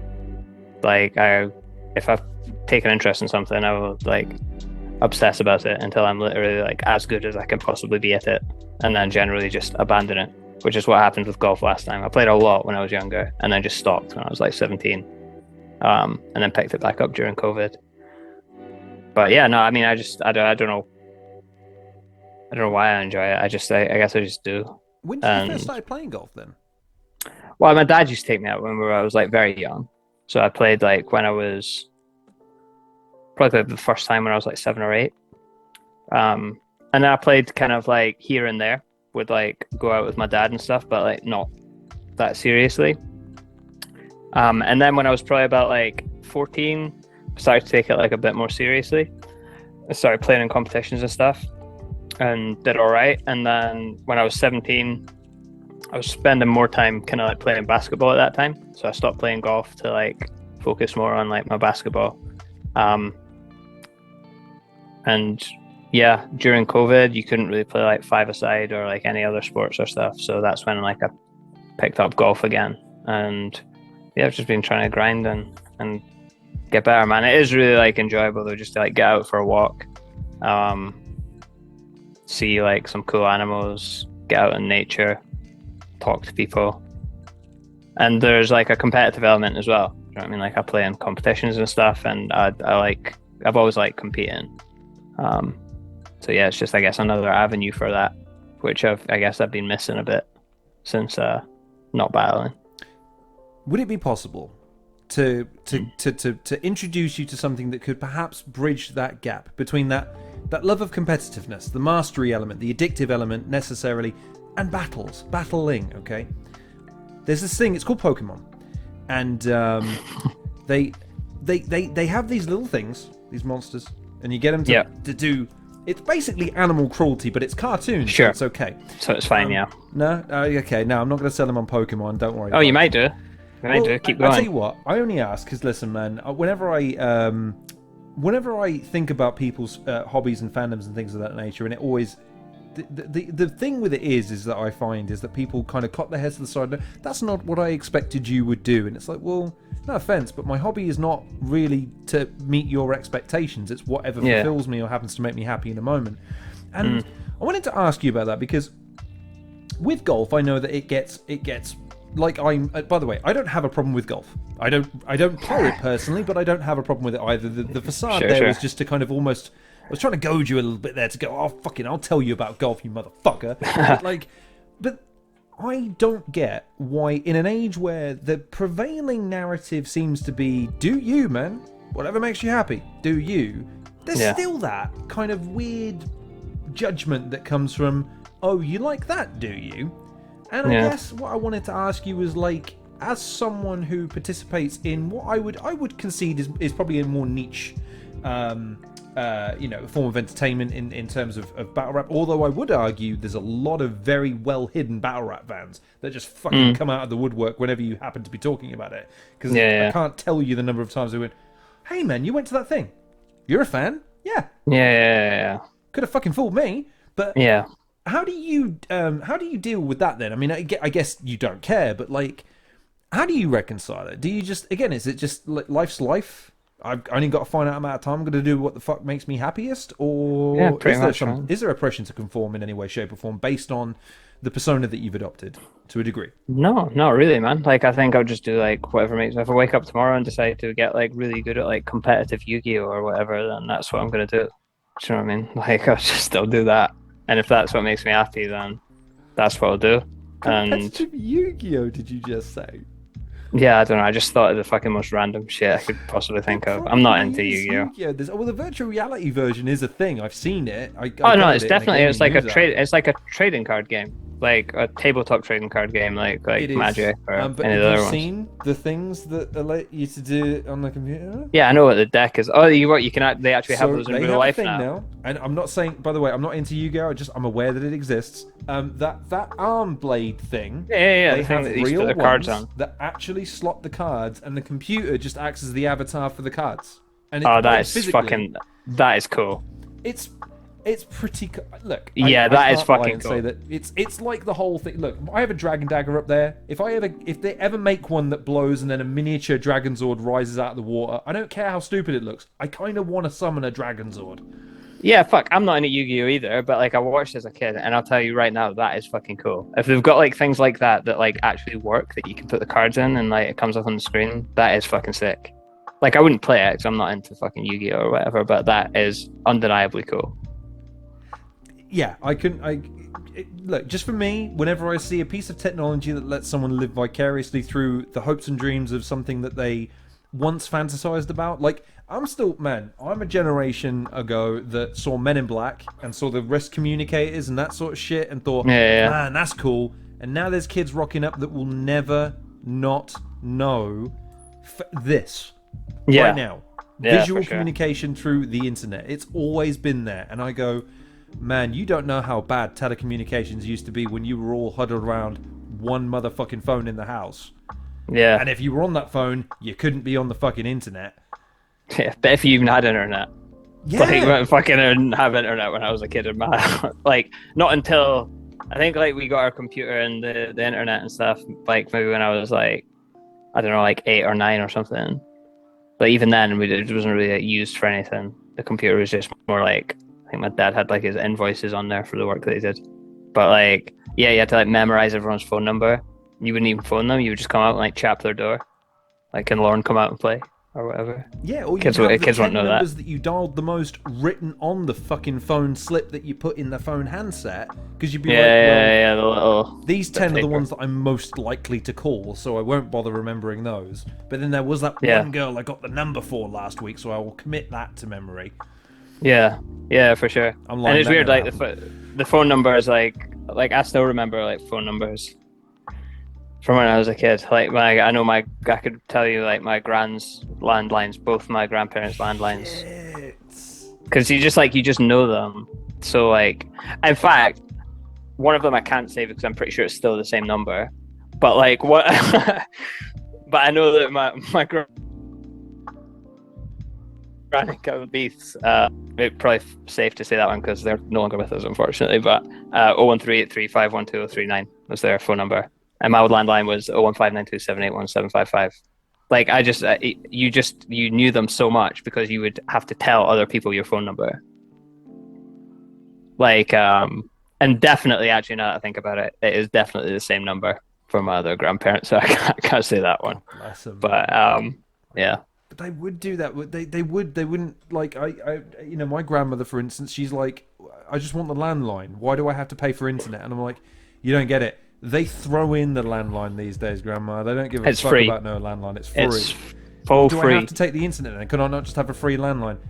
Nah, that's not really how that works. But Technically, you do have to pay like line rental. It is like for VAT purposes, like separate. And I know actually I used to work for Sky, so line rental, the price does like there is like a baseline price for having a line. I think it was $18.99 when I last worked for Sky, but might have gone up. it's just weird how things have progressed in Yeah, such isn't a it? short. When you think about how much, like, because again, in our generation, again, I'm not much younger than you, so I feel okay saying our generation. Like, to go from, and I'm not being like too, like, oh, this generation they've got it so easy. I'm just saying, like, again, when I was born, we had one TV in the house, and it was situated so it was the focal point of the living room. I don't think they do have it easy. I think they've got it way hard. I think they have it way harder. In terms of the bombardment of it all, you mean? Yeah, I was so happy as a kid. You don't think kids are happy these days? I wouldn't say that. I mean, I don't know. But I'm just saying, like, I didn't see it as like a negative. That like I grew up in a world where technology wasn't as predominant. Right. Oh, okay. I get what you're saying. No, me too. Same. Yeah, but I do think they have it harder, like for sure. Like with technology being so, just omnipresent, like in everyone's life. Do you know what I mean? Like even social media. Said or done recorded online Yeah, forever. fuck. Like, yeah, for some megalomaniacal conglomerate to have as like, oh, look, we've got this for marketing data purposes now, that sort of shit. it's social media, like, and when I was in high school, it was like Bebo, and Facebook was only like kind of coming in, like in like my last year of high school, or like maybe my second last year of high school, and only really started to pick up steam like when I was in college, which I guess I went to like, it wasn't like uni college, it was like college.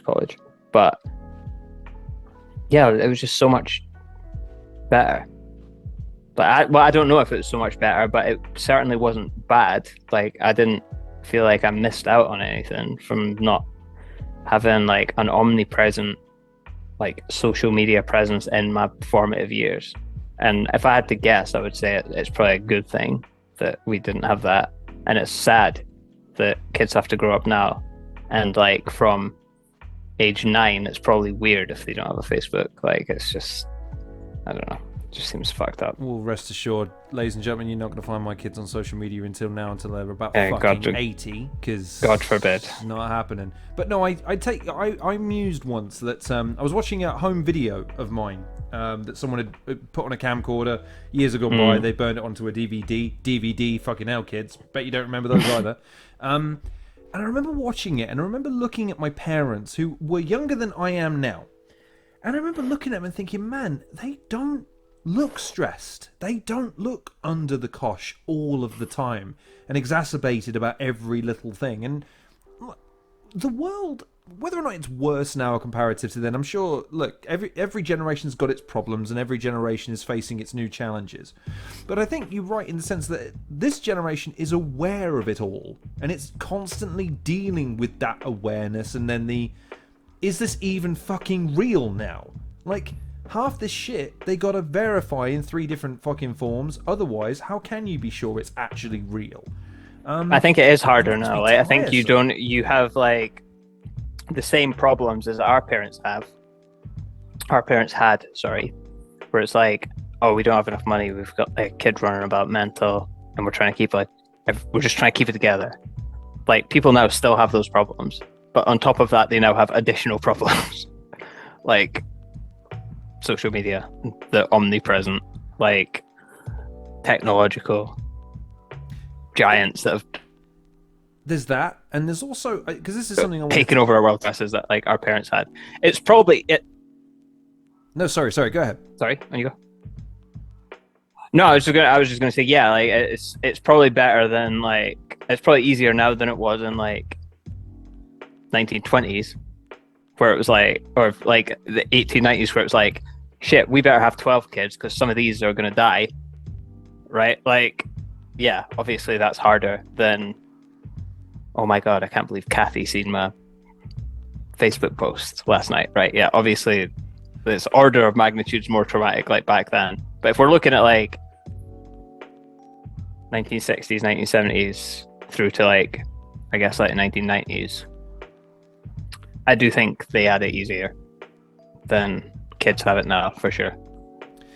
One of the questions I was going to ask you, and this is again a more general question, and it kind of feeds into this, so I'm glad it's kind of cycled in this direction, is one of the things that I've kind of lamented in recent times is kind of what we were talking about earlier. Like, again, everyone is in, at least in my world, I'll say that, I won't generalize beyond that, but a lot in my world, there are people that are just like, why are you posting that or doing that? And it's, well, that's what you do. And it's like, well, no, you don't have to do that. Social media is not you.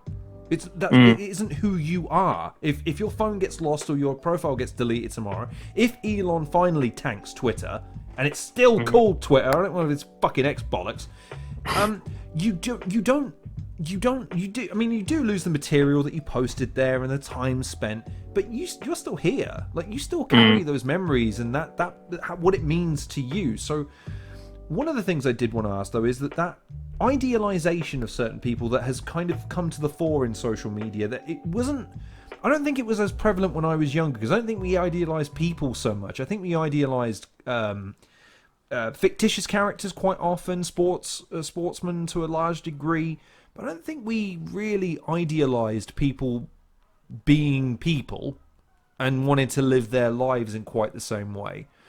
But we do.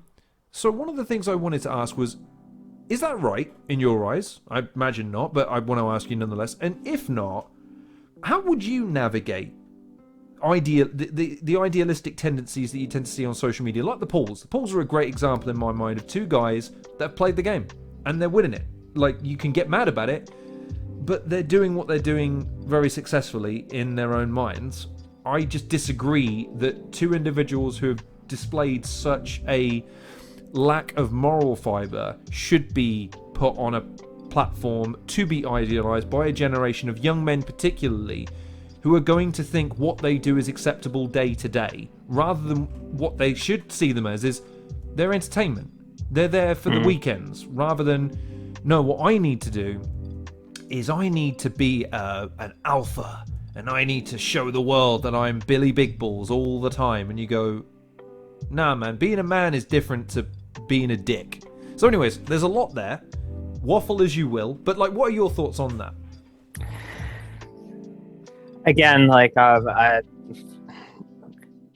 like, please, anyone listening, like, take this with like a grain of salt. I didn't go to fucking like uni. I don't know what I'm talking about. But if you just want like what I reckon, like, I think like kids in general seem to just be like counter culture. And I think if I was going to take a guess, you will see like quite a big rise in kids coming up that do have this like alpha mentality and are probably by and large right wing. I think you're going to see a much larger number of young right wing people than there's ever been, like, in the next generation. I think you're already seeing a big schism between the two at the moment, that's for sure. I can certainly attest to that, yeah. And I think that's probably because kids by and large are just like rebellious. And I think like our generation is relatively left wing and left leaning because the environment that we grew up in and our parents were probably more, if not from like so if not like socially, so we're talking about like so everyone where I'm from is like votes either like Labour or SNP. Like, everyone hates the Tories up here, right? That's the universal. But like, there's a difference between being like culturally right or left wing and being like, if we're talking about from like an economical standpoint and like a political policy standpoint, like probably the generation above us is, and it was and still is, like relatively right wing when it comes to things like gay marriage or like trans rights, immigration, stuff like that. Yeah, immigration, treasury policy, all the usual shit. All of that kind of thing. And our generation is like quite left wing when it comes to that because we rebelled against that. And then the generation underneath us is going to rebel against us. And I think like people like Andrew Tate, Logan Paul, Jake Paul, this whole like alpha culture is a symptom of that. And I think it's just is what it is. And when like your kids have kids, not saying your kids are going to be like fucking right wing nut jobs that are like alpha or whatever, but I mean like the generation that your kids share, their kids will probably be more left leaning. And that it just tends, from my observation of like I guess like society, it tends to kind of be like cyclical like that. And I think like, yeah, like the Pauls and Andrew Tate and all of these people that we probably agree have questionable moral compasses, and we'd rather they didn't influence the behaviors of the next generation. There's an argument to be made that like your parents or my parents might have looked at someone like the I'm Young thinking of Turks. wrestling, and Stone Cold Steve Austin is a particular example of a hero of a generation that a generation before was like, no fucking way, you're not watching it, get him the fuck off the TV. But even if you want to take it like more seriously and say like our parents might have looked at us watching, or people from our parents' generation might have seen us looking at like opinions by like the Young Turks or whatever, who are very like left wing, and talking about like trans rights and bringing like, and thinking that's not right, I don't want my kids influenced by that, in the same way that you look at Andrew Tate and think I don't want my kids influenced by that. You don't want your kids influenced by the things that you don't agree with. And I'm not saying that so it's fine, just let your kids be influenced by Andrew Tate, because I don't agree with them either. But I'm just saying it is what it is. Like, and if we were part of our parents' generation, we would probably look at like people who are proponents of like gay rights and trans rights activists and think, I don't want my kids influenced by that. Or maybe not. But when we look at like, I think when we look at like no, all I was going to say on a grand scale. Because the thing that I try and boil everything back. This is just a personal thing, and this is a long-winded conversation for another time probably. But if I can sum it up as quickly as I can, I want to distill everything back to the idea, because from the idea I can extrapolate the end goal. Andrew Tate and Logan Paul and Jake Paul are three people that I don't like as role models, not because necessarily of the initial me neither. onboarding process, let's call it, where they preach you should be self-sufficient, you should be able to provide, you should be strong, you should have mental fortitude, blah blah blah, because that's how they hook you in. What I preach to people is always just to be skeptical of the motives of an individual when their sole business is to elicit your support in order to live their own life. Like, I take you as an example of someone who does not need the support of people necessarily to do what you do. You can write battle raps, you can perform battle raps with no support. Now, granted, it's going to be harder for you to get bookings if that was the case, but the point is, that's skill, that's persistence, that's perseverance, that's application. When you're telling everyone you have all the answers, and if anyone says I'm wrong, that's how you know they're wrong, that's when I start to critique the process, because I don't believe any idea should be above reproach. So all I would say is, in that same, because like you say, generations before would have had their problems with people that came up after them, with us, and that's all I would have said to them at that point, because I'd judge them by the same standard, which is left or right, whatever the point is, what's the idea, and what's the motive, and what's the end goal, because I can extrapolate from that whether or not I would mind someone reaching a different conclusion than me. Yeah, and I don't disagree with you, and I'm just I fully agree with you on every point that you've made, like regarding the onboarding process, and where like people like Jordan Peterson will start out with something that by all intents and purposes is relatively reasonable. Like, I don't believe misgendering someone should be a jailable offense. Yeah, that seems pretty fucking reasonable. Like, I don't believe that either. But all the other stuff that he says after that is fucking mental. So it's like yeah, I get it. They onboard with things that are like seemingly sensible and reasonable, and with straw man arguments against points that don't even exist. And then they hit you with like the real fucking hypotheticals, man. Don't you get sick of those? Don't you get sick of people? Hypothetically, then you would be okay with this. You go, listen, can I just ask you something? Has it actually ever fucking happened? Because if it hasn't, exactly. Why are we quibbling over? What are we talking about? If your aunt had balls, she'd be your uncle, but she doesn't, so call her Aunt May. Like, exactly, You know what I mean? And it's frustrating to say the least.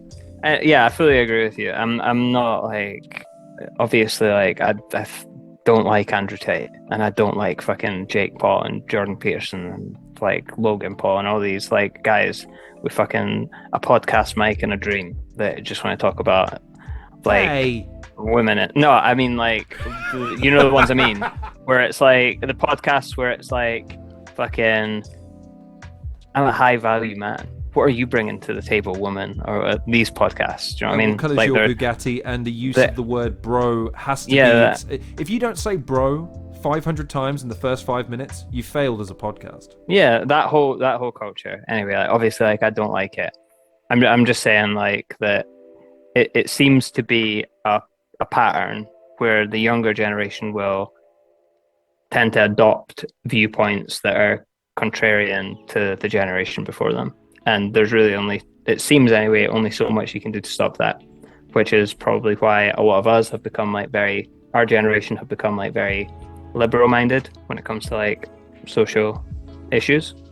And it's probably why I think we'll see the next generation under us become more conservative minded when it comes to social issues.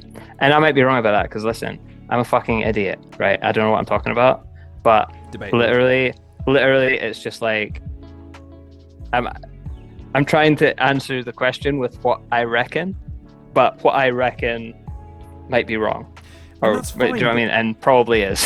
What? No, but I have to bring it back. And I'm. This is again another wider moral quandary that I've come back to, because with all due respect to the experts and the people on the extremes, I'm kind of tired as a person of this generation who's having to deal constantly with those extremes, and with, like, there is something to a common consensus where people will generally get together, so long as they're actually talking to each other, can work it out. It just takes the ability to be able to communicate first, and right, can we all just come into this and sit down and agree, generally speaking, we should do something? Okay, maybe we won't all get what we want, but we'll all get what we need, which is just something. Whereas I just feel like at the moment, I don't blame those guys inherently for that mindset, but I do blame them for the entrenchment mindset. This idea that you're with or against, it's all or nothing, and I'm gonna take it if you don't give it. Whereas I'm just like, man, generations of people made do with getting by. Like, that was okay. It was okay to have a humble beginning. It was okay to have aspirations and do well without having to step on everybody else to get an Amazon. Before, it wasn't 5 vape shops and a Turkish barber on the high street every day. Yeah, you know what I mean? The goals have become loftier, is what you're saying. Like, the idea of success and what success is has just become like higher and higher. Whereas it's success for me, I look at my life and think I've been successful, right? I have a wife, I have a house, I have a car. That is success to me, right? And it's not maybe like, and I'm happy. Do you know what I mean? That is the most important thing. I'm happy. I have a house, I have a wife, I have a car, I have a comfortable life. For me, that is success. I'm not worried about getting like a fucking Bugatti and the Lamborghini, but like, kids now are pumped with the ideas that unless you're on fucking grind mode 24/7, wake up at 5 a.m., like, what does your day look like, Mr. CEO? And like, I had to sleep 1 less hour, so I got an extra day out of the week. Like, fucking these lunatics that are just fucking miserable. Like, that is the idea of success now, and that is like quite except depressing. When you go to and I had this recently, my little brothers came over from Australia, and these are young men, this demographic, that are being influenced by this sort of stuff, and I just asked them, and a couple of their friends actually, so listen guys, can I ask you a quick question? Do you think your problems go away with more money, or is it possible that when you're on 100 grand a year, you have 100 grand a year problems, and when you make 50 million pounds a year, you got 50 million pound a year problems? I'm just asking, and I'm not saying it, I'm just asking the question, like, what do you think? Because at least then I'm inviting the prospect that they can make their own conclusion, and so long as they come to a different conclusion than me for the right reasons, then I'm not going to argue with you. I'm going to say, listen man, if you really think earning 100 million pounds and having a Bugatti is going to make you happy, man, you have every right to pursue that, but just make sure that that wasn't a goal set for you by someone who doesn't know you. Because that's a problem. Because then you're going to make sacrifices, and you're going to step on other people to do things you shouldn't be doing in the first place. Because it's not, you've hit it on the head. You're happy. That's the goal. Because that's contentment. It's enough. And a lot of people can't answer that at the moment. What is enough? They don't have an answer. I think you do need to make an amount of, because there's been times in my life like where I've been broke and it's not fun. right? Like, I'm not saying like, oh, money doesn't matter. Like, money has no correlation to happiness. Agreed. It definitely does, but only to a point. Like, once you get like over a certain point, and for me that point's quite low, it's just enough for me to be comfortable and not have to worry about money. Once you're at that point, anything over and above that really for me doesn't make me any happier. So I don't really aspire to attain it. And I think that's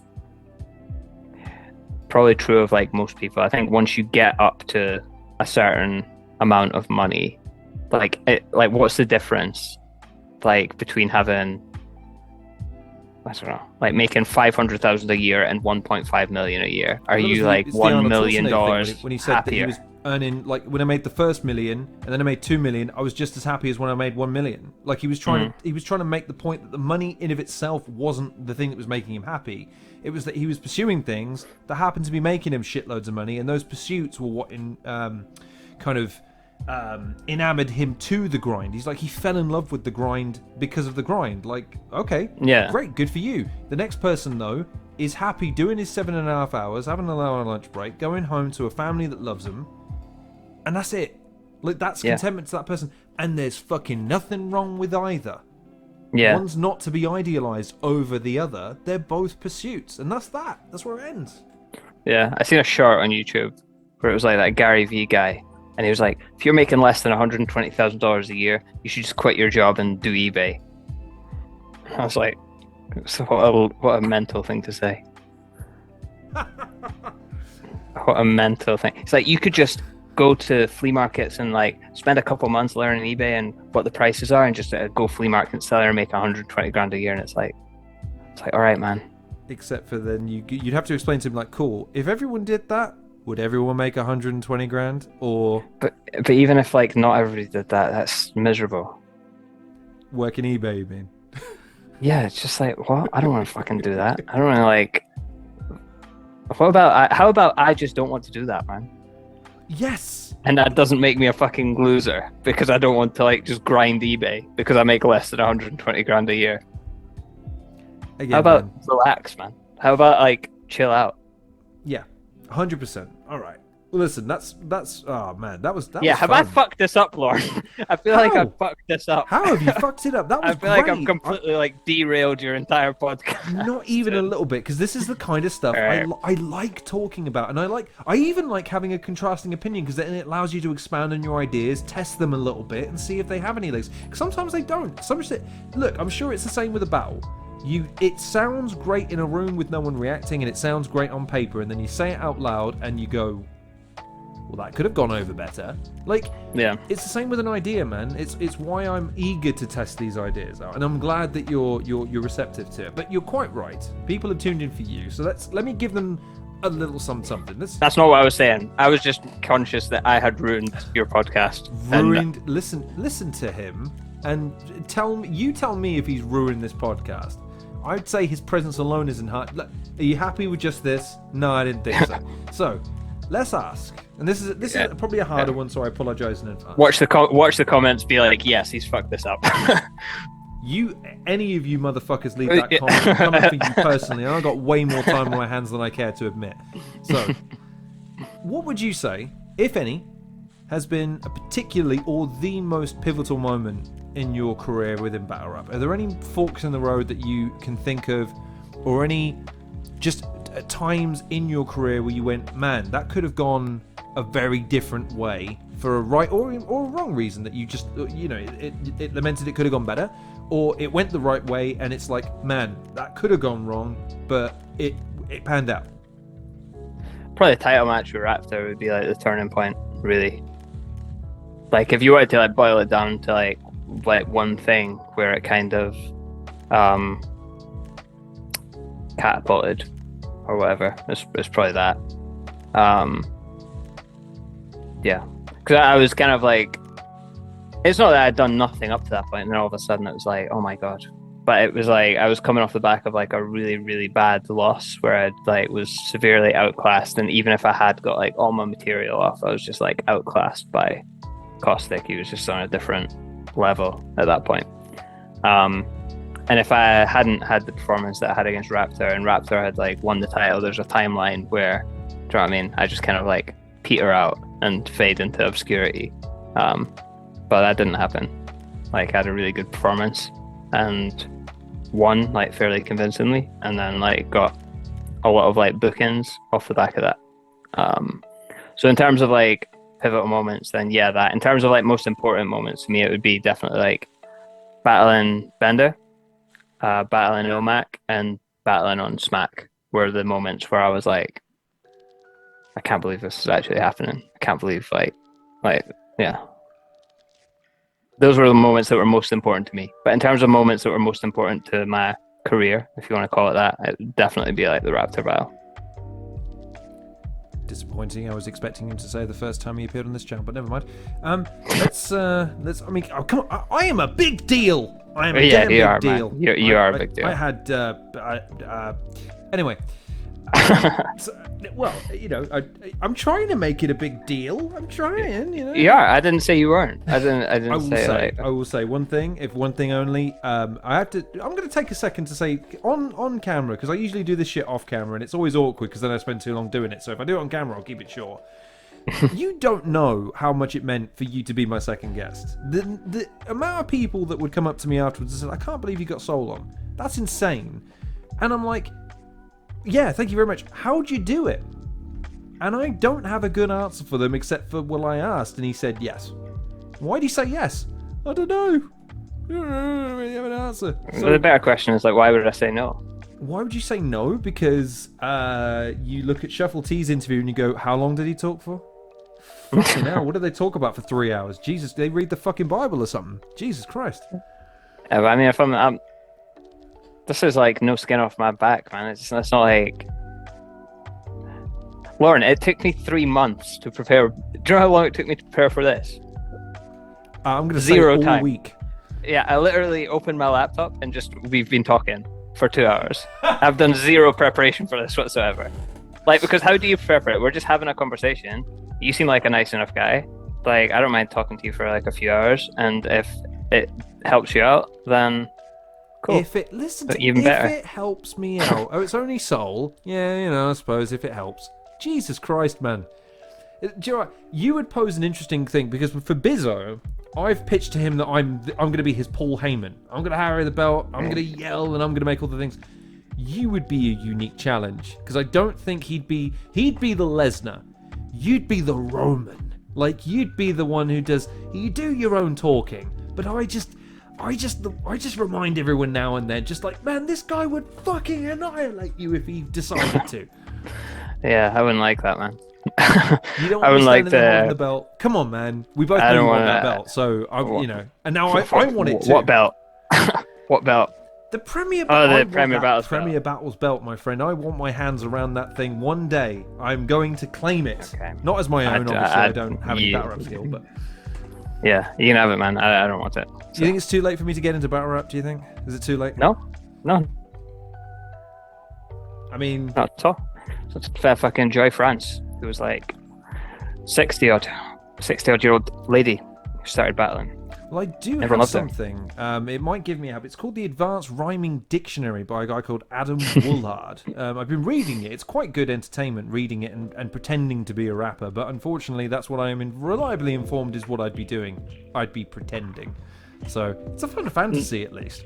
So that does lead me to another silly question. I hope you don't mind. We'll intersperse the harder questions with a silly one, which is, like, what if you could have, like in a video game where you can exchange, you know, points for other things, or you can reset your abilities. Like, if you could take what you do within battle rap, the amount that you can obsess about it, the amount of time that you can apply into it, and the kind of obsessive nature that you apply to both of those things, is there anything that you would have, like, just for fun, would have liked to have been able to apply yourself to be able to be good at, even though granted you're not in this life, in this particular version of the multiverse we live in? Like, is there anything you would have liked to have done that it would have been a dream to have done if you could have had the opportunity to try?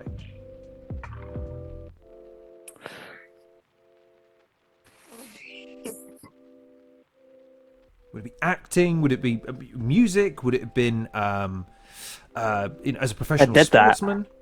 I did that when I would have loved to be a professional sportsman. Yeah, I would have loved to, but I don't have the athletic talent to do that. So yeah, I would definitely, I would have rather, yes, I would have much rather been a better athlete than I was good at sport. I am good at sports. I'm good at like picking up sports. Like I pick up sports really quickly, and I've always done that. But my ceiling is far below what you would need to be like a professional athlete, because I don't have like the athleticism.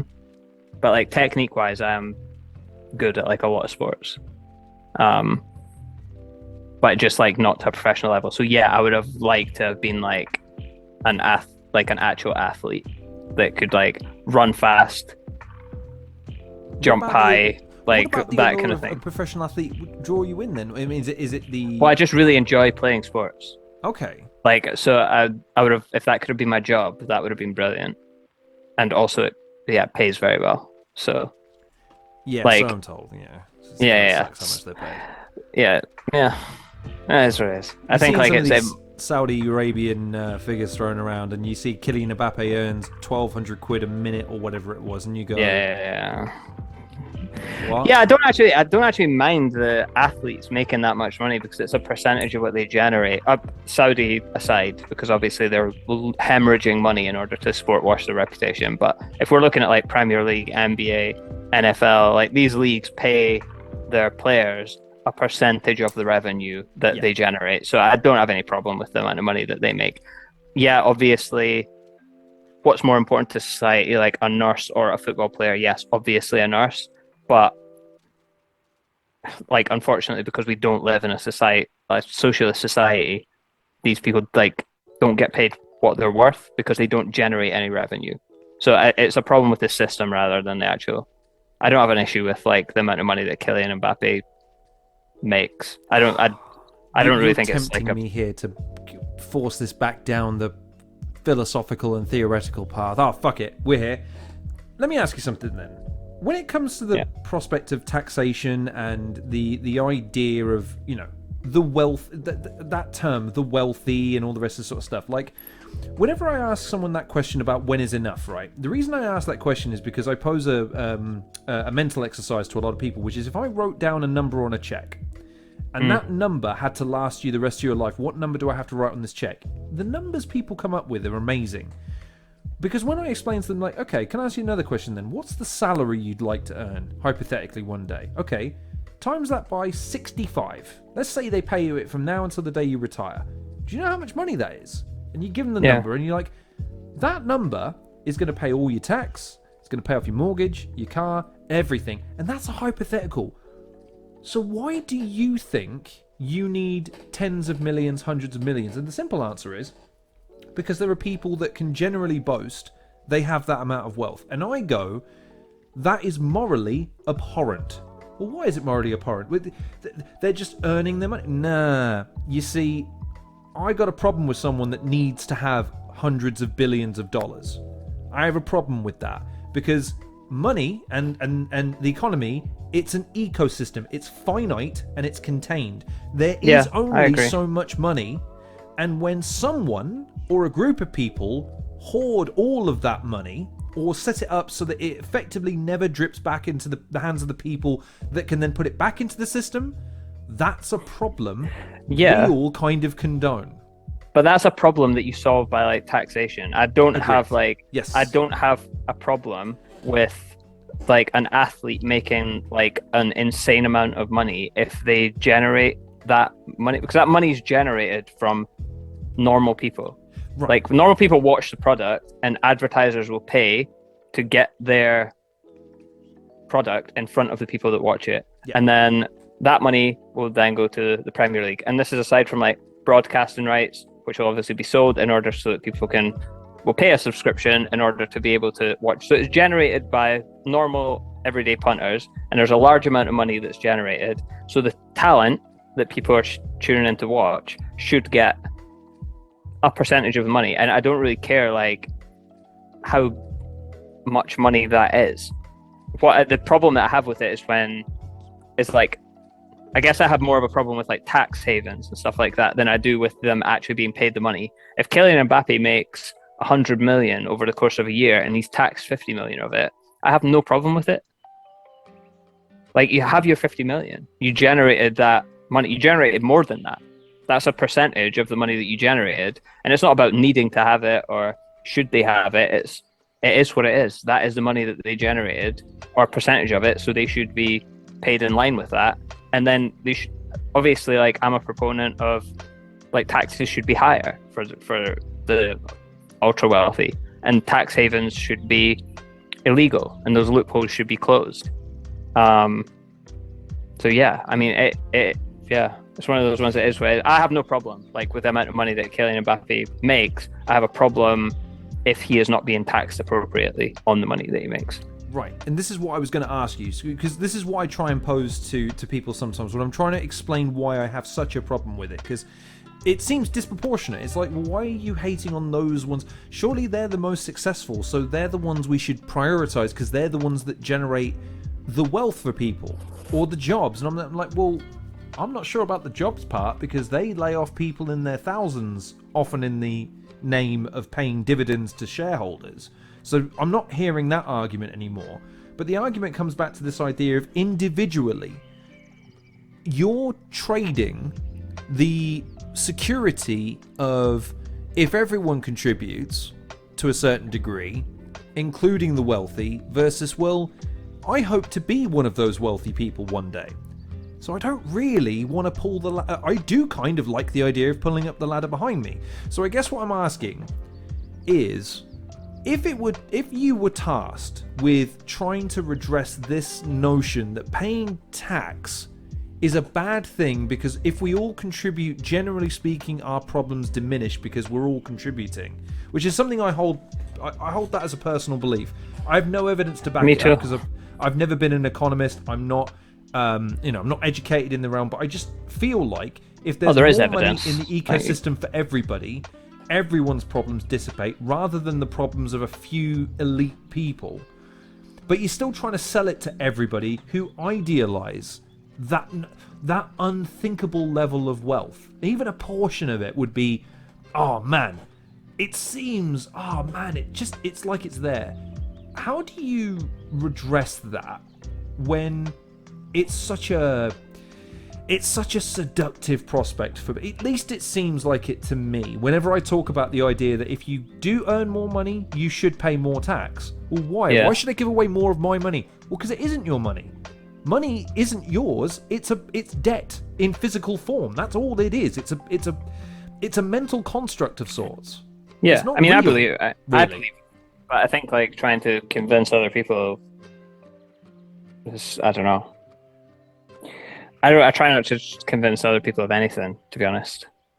Like, if you believe that, or I mean, what you're posing is kind of like a morality question, and then you're saying, like, how do you convince people to be, like, more moral? Kind of, like, yes, well, because I just believe I believe it's like it's like anything. I'll tell you what it's like. This is a good one for me. It's like when I tell people tell off people for drinking energy drinks, and I tell them off for a number of different reasons. But the main reason is because I know they're addicted to them, and I want to tell them, you don't know how much better things are going to get once you kick it, and once you invest in yourself to get off it. That's an investment in yourself. How much that pays off, and they can't see it. It's a hard thing for them to contemplate giving up that initial hit, that short-term burst that they feel, that little moment of happiness versus the promise of extended satisfaction. Like, and I want to say that when it comes to society at the moment, I feel like we're in love with short-term fixes or short-term hits. And I get it, I really do, because I was once part of it. But now that I'm kind of divorced from it, and I'm more along the lines of what you are, which is, look, man, I live within my means, but I'm very happy with my means. And if I ever need any more, I'll earn more. But right now, I don't need to earn more, so I'm not going to. I'm not going to kill myself trying to pursue money that's not making me happy, unless I need to. So Yeah, you're quite right. I am posing more of a moral quandary than I am an actual, like, how do we go about it? And maybe you disagree. I don't know whether or not that's... I don't disagree. I don't disagree. I disagree. I don't disagree with like your moral stance on it. Like, yeah, obviously, like I do agree that if the ultra wealthy were taxed more, the majority of people's problems were diminished. And I do believe that they should be taxed more, like a lot more than they are. And I think that more should be done to close loopholes, tax havens, stuff like that. Like 100%, I agree with you. In terms of like trying to convince other people to agree with me, like I don't know, it just feels like that's not going to happen, and I wouldn't want to waste like my time and energy doing it. People generally, like especially on questions of like morality, their beliefs are like fairly firmly entrenched. Do you believe that? Yeah. I don't think I've ever had I've ever changed someone's moral stance on anything.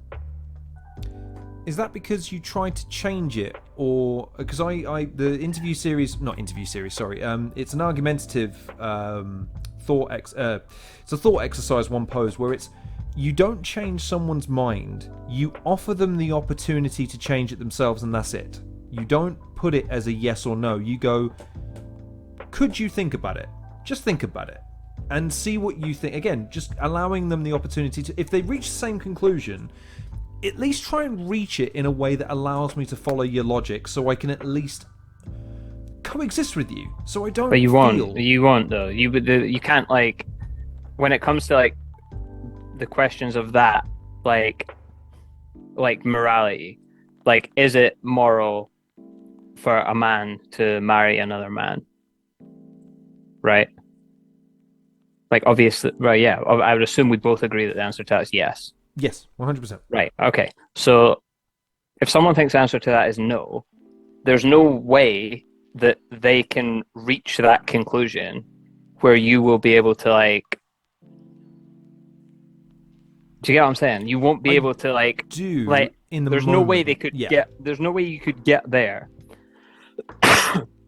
Sorry. There's no way that you can get to that conclusion in a way that you would be able to, like, understand or reason with, because there is no, like, logic behind it. It's like a moral thing. And I don't think, like, I think morality and logic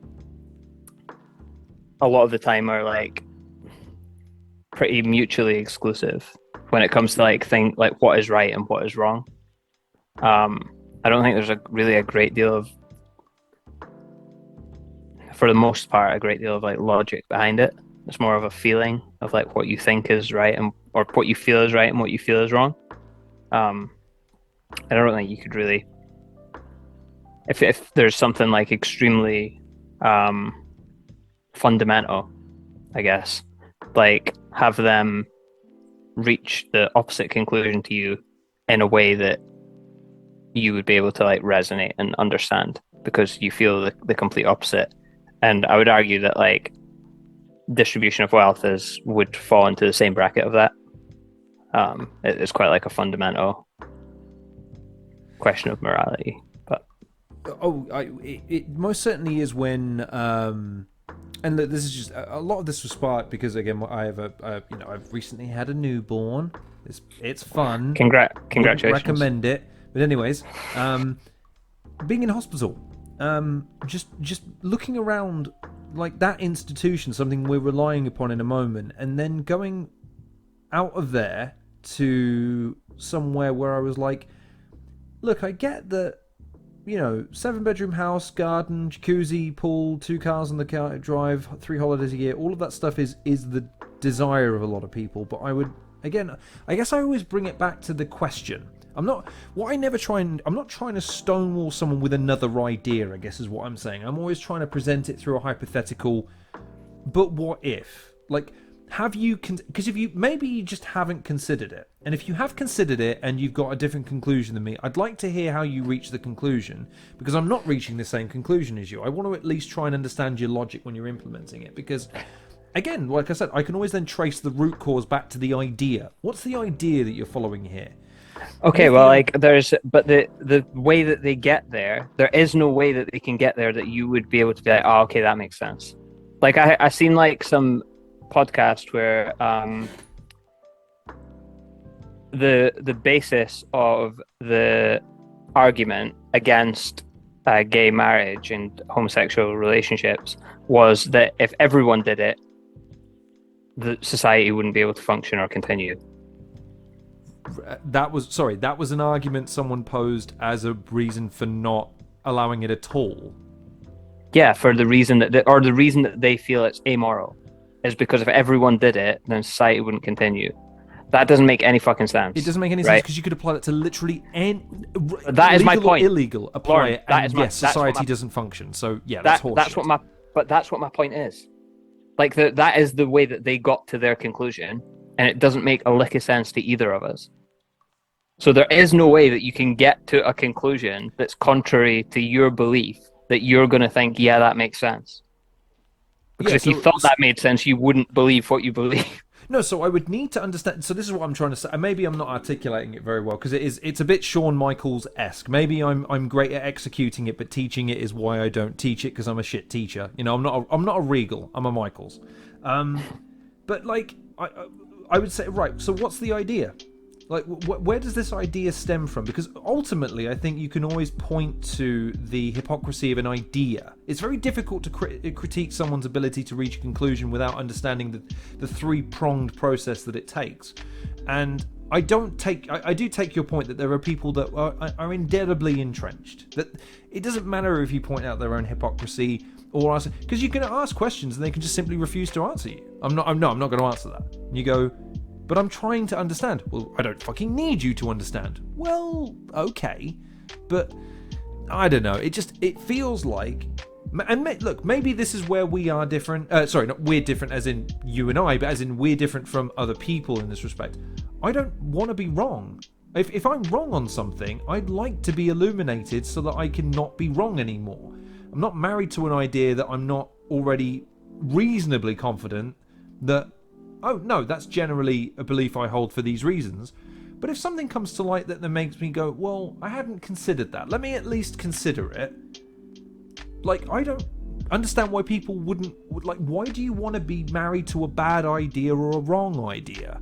And once you're married to it and you really are entrenched, like, doesn't that scare you? The fact that you're now stuck with this idea, even when it's provably wrong? Or at least widely held to be wrong? People could make the opposite argument though, like that you are entrenched, like in your beliefs. Like someone with the opposite viewpoint of you, because there's nothing that anyone could say that would convince you that gay marriage is amoral. It wouldn't matter what argument they made, they couldn't. Or, sorry, do you disagree?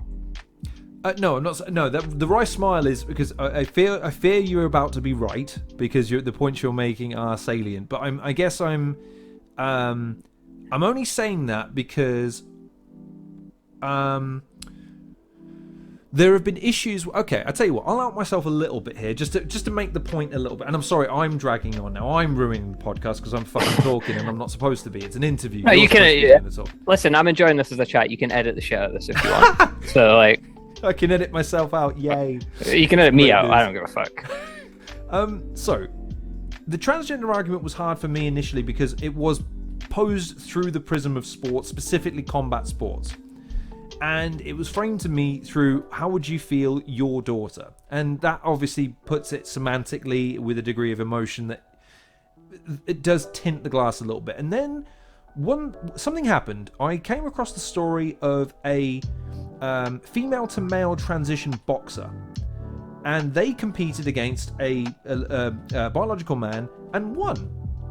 Now, up until that point, I'd never seen an example of that transition being successful in a sporting context. I've only ever seen it male to female, and in that context, the female in that would always win. And it was always framed like it was dangerous. It's dangerous to allow it to happen. It's like, you can't let it. And then I saw that when I went, well, maybe not. Maybe that's the hypothetical that I've been buying into too much. Like, what if that happened? Well, it's never happened, so... But now it has.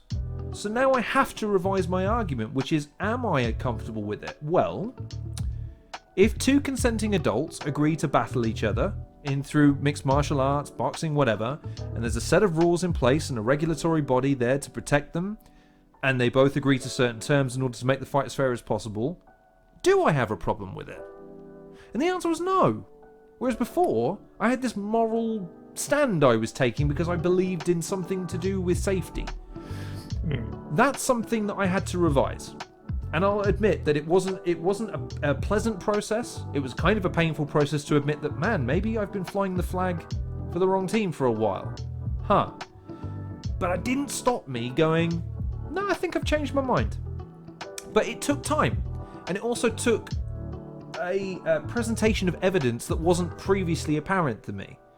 And will I say that someone could ever change my mind on certain things? With respect to the gay marriage thing, no, because I believe that's personal liberty. If two people love each other and want to express that, that's fine. And that's always going to be fine to me. But that is the point I'm making, though. Okay. If that is not fine to someone else, like, there's nothing that you can do to change their mind on that. Like, because it's so firmly entrenched, just as it's so firmly entrenched for you, that you, and me. I don't want to make it seem like I'm arguing the opposite point here. Like, I'm not, and want to be very clear that absolutely, I think that, like, gay marriage is 100% okay, and identify as whatever gender you want. So let me just say that so that it's clear the position that I'm arguing from. Me. I appreciate what you're saying. Yeah. You are by your own admission, and I am as well, entrenched in the belief that that is okay. Right? Other people are as entrenched in the opposite belief. But do you not think the difference, though, is that we're both prepared to show how we got there? Like, that's what I would say as far as... That's how I would do it, I guess, is that I would point to someone who has a belief that's entrenched, and I would go... The reason I would do it is because I'm trying to highlight to people that may be aware of the conversation or themselves, like, can you see how dug in you are here? But they are as well. How you got there. I can. But they can see how they got there. How they got there is like, my religion says it's wrong. Or how they got there, yeah. So, but you then go, right, and again, there's a young man at work who I have regular debates about this with, in terms of like the context of a religious statement, and I always come back to this idea that, can I just ask you a question though? You've considered that this book was written by men, and men are fallible in their philosophical beliefs, and they're also fallible in the transition of knowledge. You have social media, don't you? Well, yeah. Yeah. Well, just meditate on that. I'm not going to draw a conclusion on that. But all I'm doing there is I'm just opening the door to say, listen, you're allowed to believe this to the fullest extent possible, but don't infringe on other people's beliefs by imposing them on them. And that's what I'm asking him to do. But then the opposite could be, have you considered that this book is actually true? Like, this religious text is true, and that there's no better person to be the moral arbiter of the universe than the person who created it. Have I considered the prospect of the Bible being true? Any religious text doesn't necessarily have to be the Bible. The prospect of being true, and again, I'm arguing from their point. Yeah, like, I'm arguing, like, they are looking at you as entrenched in your beliefs just as much as you're looking at them being entrenched in theirs. Not necessarily, because again, I would say, I would pose the question that I often pose, and this is how I sort out when I'm going to bother arguing with someone or not, or debating someone. Right? Okay, cool. I'm going to ask you one question and one question only. If you can give me the answer, great. We'll carry on this conversation, because even if I can't do this, it's just nice to know. Okay, you believe this. What's the one piece of evidence that if I had it, I could present to you that would change your mind? If you can't answer that question, I don't think we can have a debate, because you're not going to be reasonable. You're going to reject my arguments without hearing them, so we can't continue. So in that case then, what is the one piece of evidence that I could present to you that would make you think that gay marriage was amoral? God himself clapping me with lightning, burning that singeing it into my skin or something along those lines, I imagine. Right, but that's obviously facetious. That's not like a real. But yeah, because we are talking about the metaphysical and the supernatural to a certain degree, and within that context. So sure, but that is like, if that's the standard that you apply to them, to say like, before we can like have a debate, there needs to be like a piece of evidence that like I can present to you that would make you change your mind.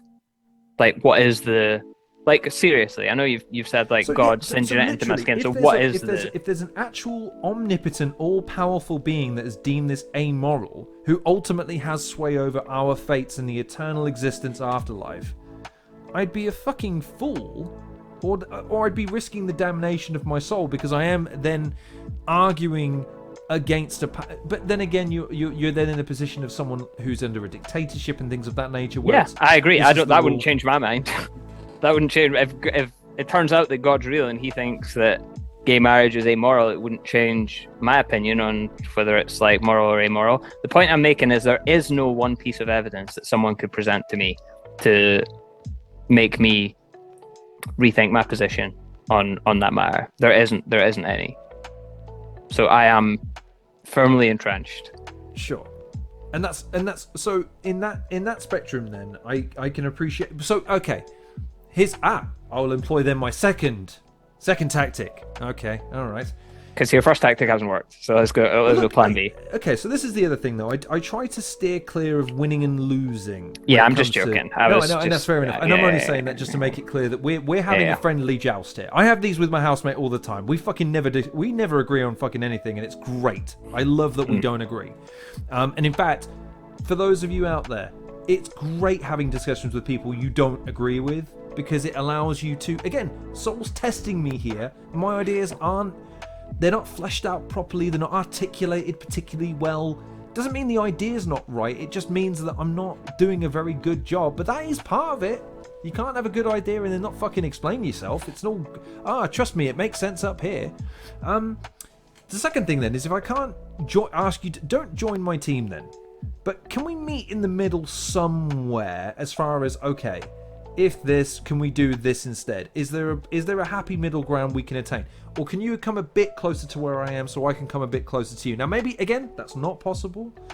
On some things, I'm sure it is. But, like there are certain things that are, like, very black and white. Like, when it comes to morality. Is there another example? I mean, the gay marriage thing, I know that the thing that's been floated is the terminology. That sometimes diffuses the situation in terms of, well, would you call it civil partnership or not?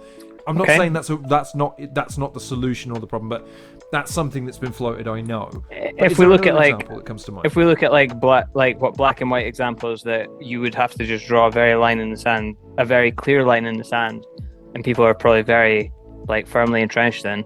Yeah, probably the people's right to self-identify what their gender is. I would imagine that's something that is very moral, and if you are incredibly entrenched in what your position is, there isn't really a process that the opposite side could present to you that would make sense to you, where you'd be like, right, I can see how you got there. Another example would maybe be probably distribution of wealth would probably be one. I would imagine people are fairly firmly entrenched in. Climate change is another one. Clearly, there's been a lot of evidence presented, and there still seems to be people on the other side of it. So while probably 5 or 10 years ago, I would have not had that in this category of people being super firmly entrenched in. I was wrong on that. People are obviously very entrenched with the amount of evidence that's presented, and still take the opposite side. Religion would be one, for sure. I know that, and obviously there's exceptions to every rule, right? I'm not saying there has never been anyone that has given up, changed their religion, or changed their opinion on the distribution of wealth, or changed their opinion on gay marriage. Yes, there will be people out there that have on both sides of the aisle, but we're talking about by and large, people are fairly firmly entrenched on that matter. I have very strong opinions on religion, as a whole.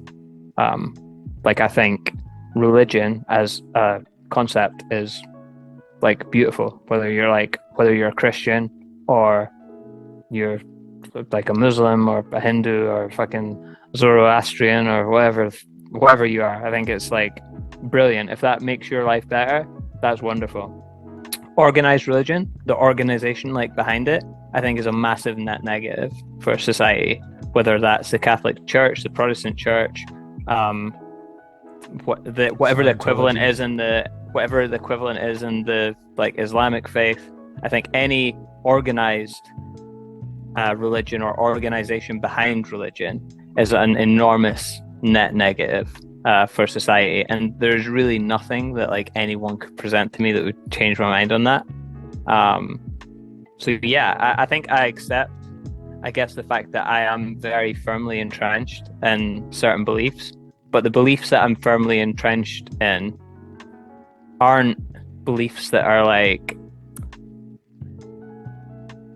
I don't know how to make the distinction. Like it's not the same as like a belief on like what political party I think is like best suited to run the country. Like that, I would be very open to changing my mind on based on evidence. And there's other ones where I'm firmly entrenched, and there's no thought process that anyone could present to me of how they got to the opposite side that would make sense to me.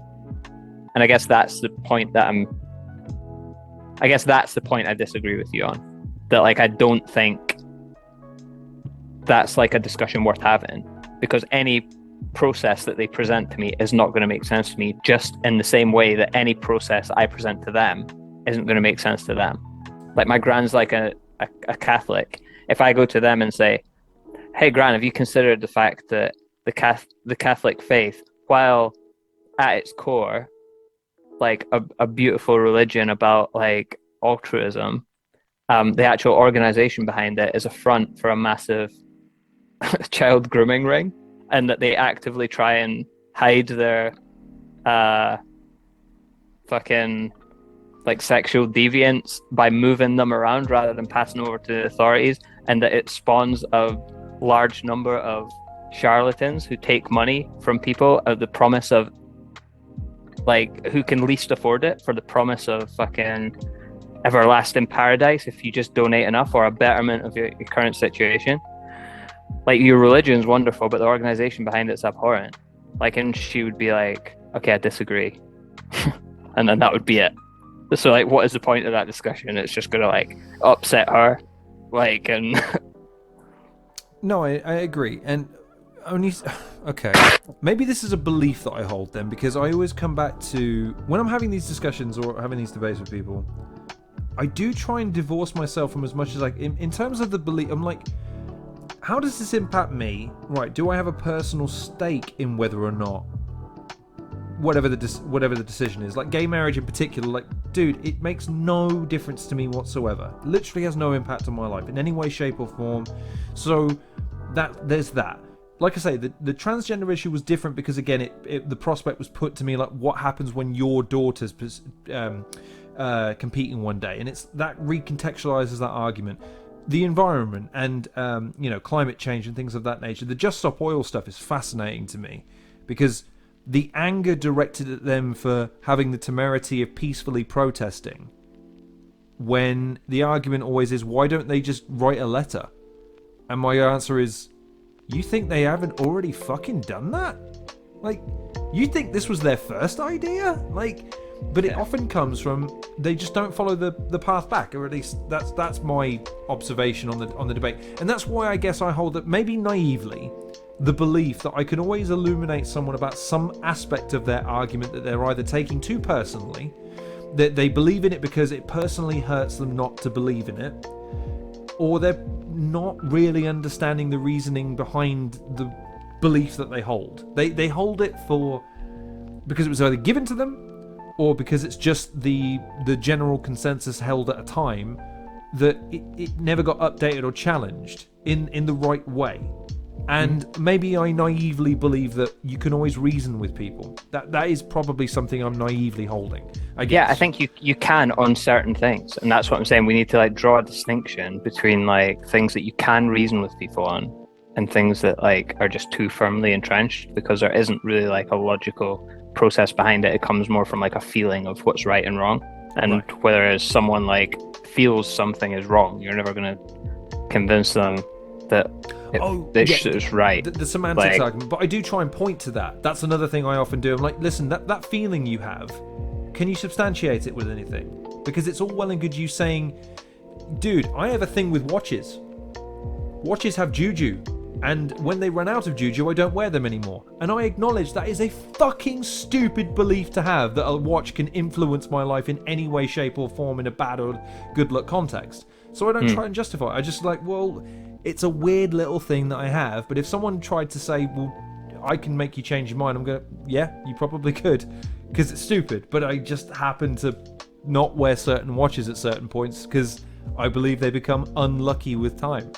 That's okay. real. And when they change your mind on it, are you going to stop? Are you going to start wearing your unlucky watches again? I've tried. So exactly. That's what I'm saying. Well, but you haven't though. No, I have. It's just. I'm not saying you haven't tried. I'm not saying you haven't tried. I'm saying like you still don't wear the watches that have ran out of juju. God, I had soul just say juju. God, do you know, that's what I'm saying. And like there are things that are just like you wouldn't, at the risk of repeating myself, there is no logical process that like someone could present to me that would make sense, where I'd be like, yes, you have the trans athletes in sports one is like a really good example of something that you like can change your mind on. So you raised something really like interesting there about like if it was your daughter and it's like it's two consenting adults who are saying that they're going to be competing. I honestly don't care about like the transgender thing. I think like identify with as whatever you want, specifically in the context of sports. And again, I think my main takeaway with that one is it's made a much bigger deal than it actually is in order to sow division. That's the other reason I came off that idea quite quick, because it's like, dude, it's sport. It's a minor part of our society. It's such a minor thing that it's just like, come on, man. Like, why are we spending so much time talking about this? But I guess it is like, it's semi-interesting.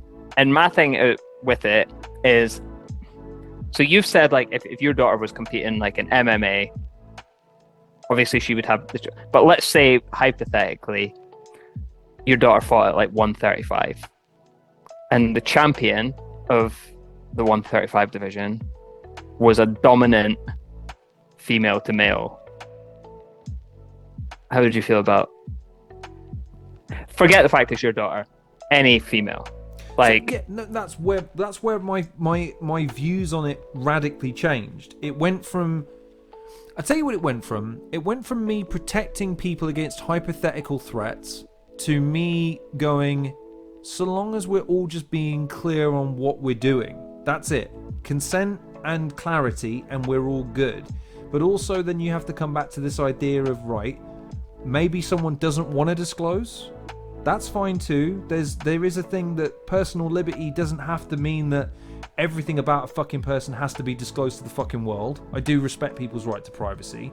It comes back to, right, are there checks and balances in place to make sure that these two who are competing against each other, where there's an element of danger involved, that danger is mitigated only within the confines of the sport itself. If it's a combat sport, someone's getting fucking hurt. There's not really a lot you can do about that because it's the fucking point.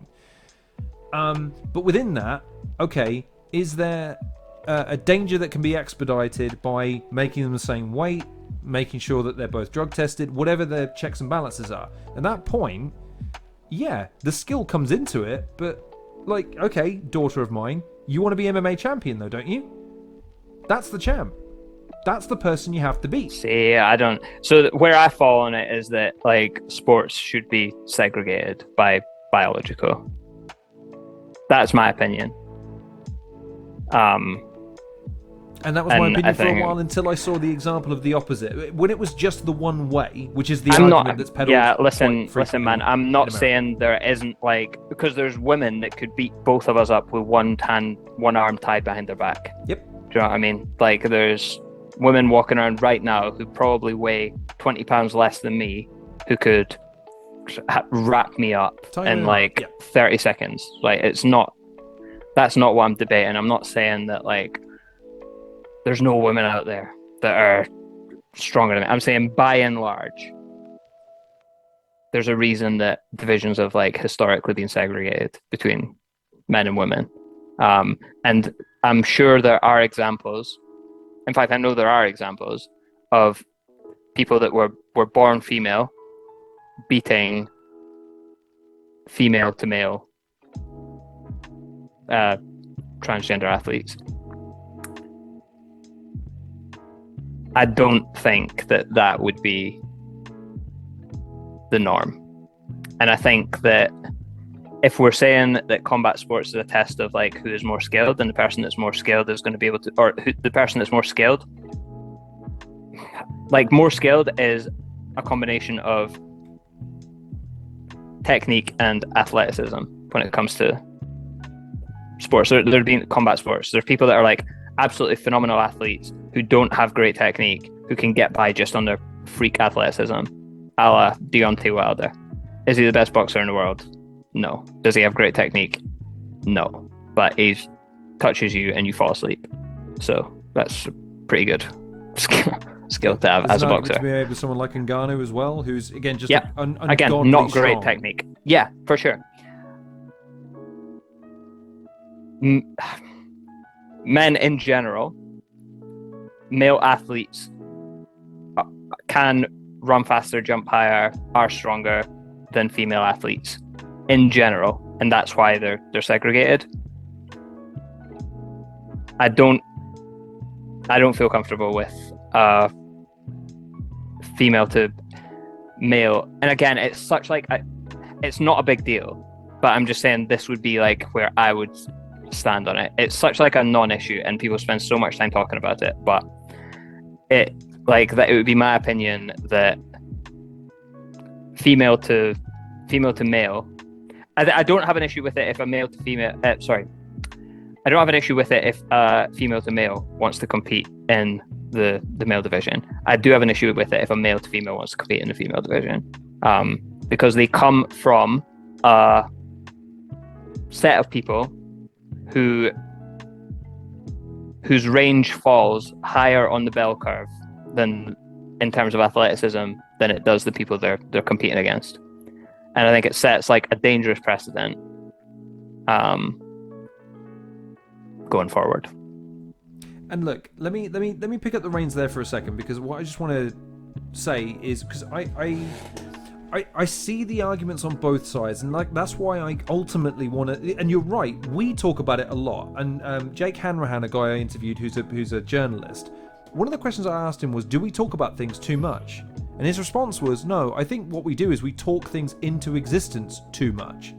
And the hypothetical scenario becomes the scenario as opposed to, for sure, transgender issues in the general versus transgender issues in sport are two different debates. 100%. And so they should be treated on their own merits rather than generalized into one thing. And that's where I get it's hard work having these debates and discussions, because they take a lot of time, they're nuanced, it isn't straightforward, and it's quite complex, and you have to resolve certain things. It's hard. I'll tell you the hard thing for me having these debates and discussions, like when they come up, is the side of the debate that I fall on this very specific nuanced issue aligns with the view of people that I'm not comfortable with my views aligning with. Right. Yes. And if we want to take it back to battle rap for a second, I don't know if you've seen on Twitter, I had a bit of a back and forth with Gemini. Did you see that? It might have been on my feed, yeah. Right. So Gemini brought up the possibility of potentially doing like a rematch at one point. Like, for anyone who doesn't know, me and Gemini did have a battle on Smack URL that was eventually vaulted for reasons that I'm not going to say. If Gemini wants to talk about them, he can talk about them, but it's for him to talk about, not me. I'm, for what it's worth, perfectly fine with it. I don't have any issue with anything related to it being vaulted, and I think it was the right decision for Gemini at that time. Where was I going with it? The way the battle went, Gemini did win the battle, He won, in my opinion, anyway, obviously it's all subjective. I think he won the first round and the third round, now won the second round. But his first round was extremely divisive. And he had essentially taken an angle where he painted me as a racist, right? Now, I know I'm not racist. Gemini knows I'm not racist. It was a brilliant angle to take in the room. He executed it extremely well, extremely tastefully. And listen, I've done the exact same. That is what battle rap is. You exaggerate, you take a grain of something and you extrapolate it into something way bigger, exaggerate it to its maximum possible degree, and use it to discredit your opponent. So I have absolutely no problem with the angle whatsoever. There was quite a lot of like backlash to that from, I want to say, mainly my side. There were some people who were genuine fans of me who were obviously like upset with the the angle and seen it as pandering purely from a battle rap standpoint. There was another set of people who I'm pretty sure are not fans of me and had probably never seen me before that battle, who took up in defense of me, basically saying that the race angle was like super cheap to take. It was extremely like hypocritical. It was, and that sentiment to me seemed to be born from a very kind of alt-right viewpoint. And to see people whose views are completely antithetical to mine taken up like in defense of me, it was not like a position that like I was comfortable with, like, at all. And I wouldn't want to put myself in that position again. Where if I did battle Gemini and the response to it did get kind of like, the response from the fans did get kind of like racially charged or whatever.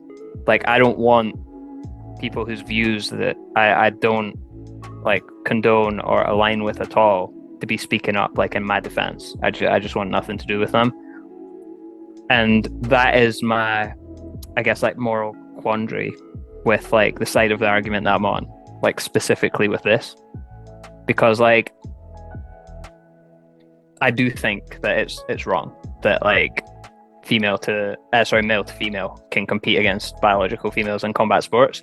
What I'm not comfortable with is the people that share that viewpoint have several other viewpoints which are completely antithetical to like my.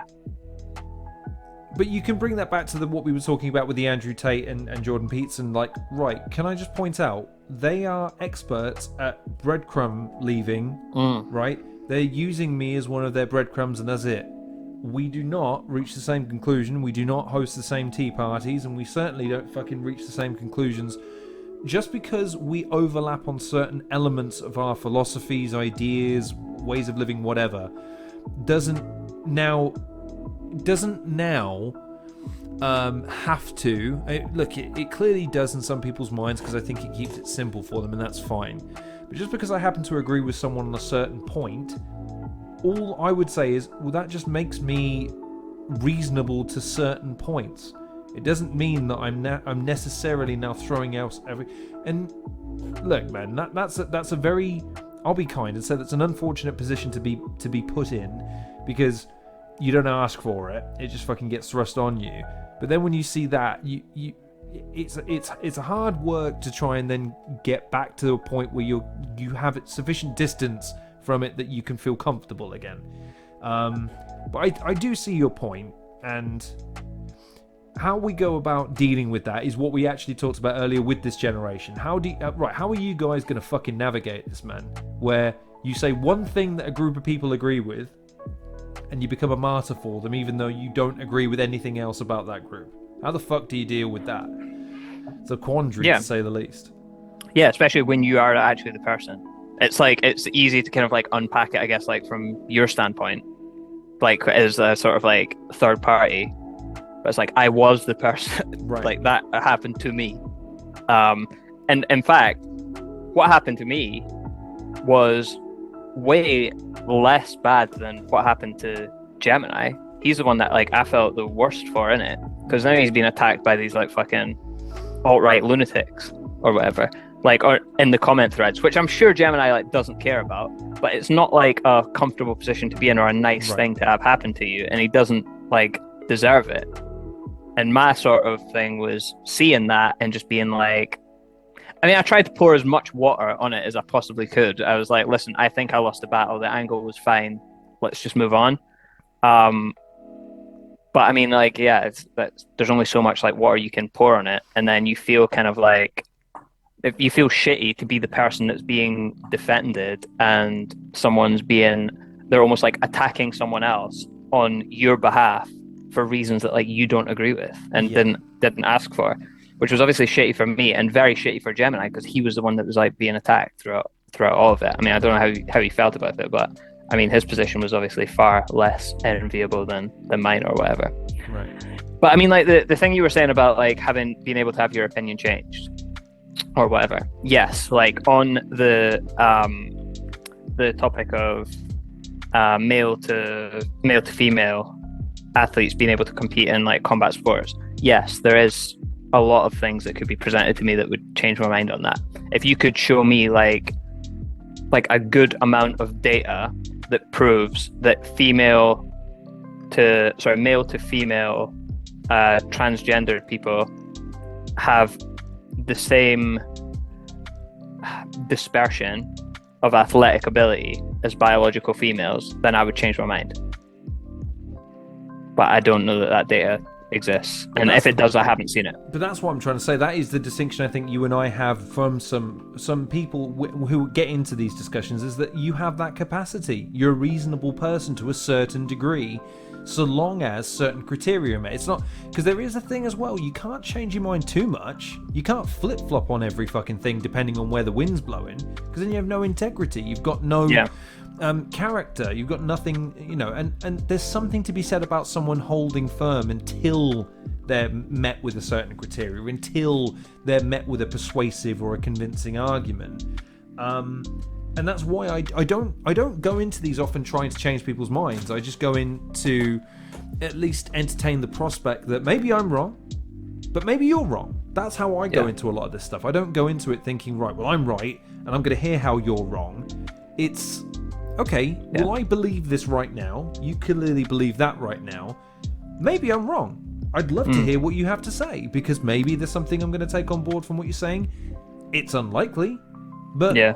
You know what I mean? So what do you mean? What do you mean you don't set up outside universities with a desk that says "change my mind" when you clearly have no intention of having your mind changed? Steve, if ever, children, there was a cautionary tale of a motherfucker that thought knew everything and then found out, it's Steven Crowder, because he fucked around and found out. Yeah, if you ever get 5 minutes, Google what happened to him. Spoiler alert, not a happy ending. Anywho, not that. But largely a predictable one. Do you know what, man? He was a rough one back in the day. I remember coming across him with some of, and he was. I tell you what, he's exactly what you were talking about. Yeah, he's a breadcrumb guy.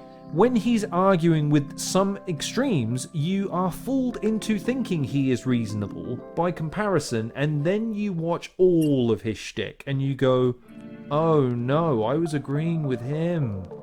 Oh no." But how do you reconcile that in an era where you're fed every fucking opinion from every different angle a million different times in the space of time it takes to hit search? It takes a better mind to comprehend how one starts to sift through that, except for you just have to be personally skeptical and personally reasonable. As long as you can do those two things, you can approach most subjects with a degree of humility that will allow you to navigate them based on your own personal experiences. That's just my personal take. Next on, Barney. I'll tell you what, let me ask you one last little question, and we'll get back to real life, as fucking miserable as it is. Yep. I know we've just talked about some bad experiences, some hard subjects and hard things to navigate, but let's end on a good thing. What would you say, if any, maybe it's approaching it, maybe it's come close to it, was a perfect moment in your battle rap career? What's a moment that, as close as is humanly possible to, was a moment that you visualized and came to fruition in reality, or was just something you personally experienced throughout your time that you thought, you know what, minus if you took everything else away, it was worth it for this moment?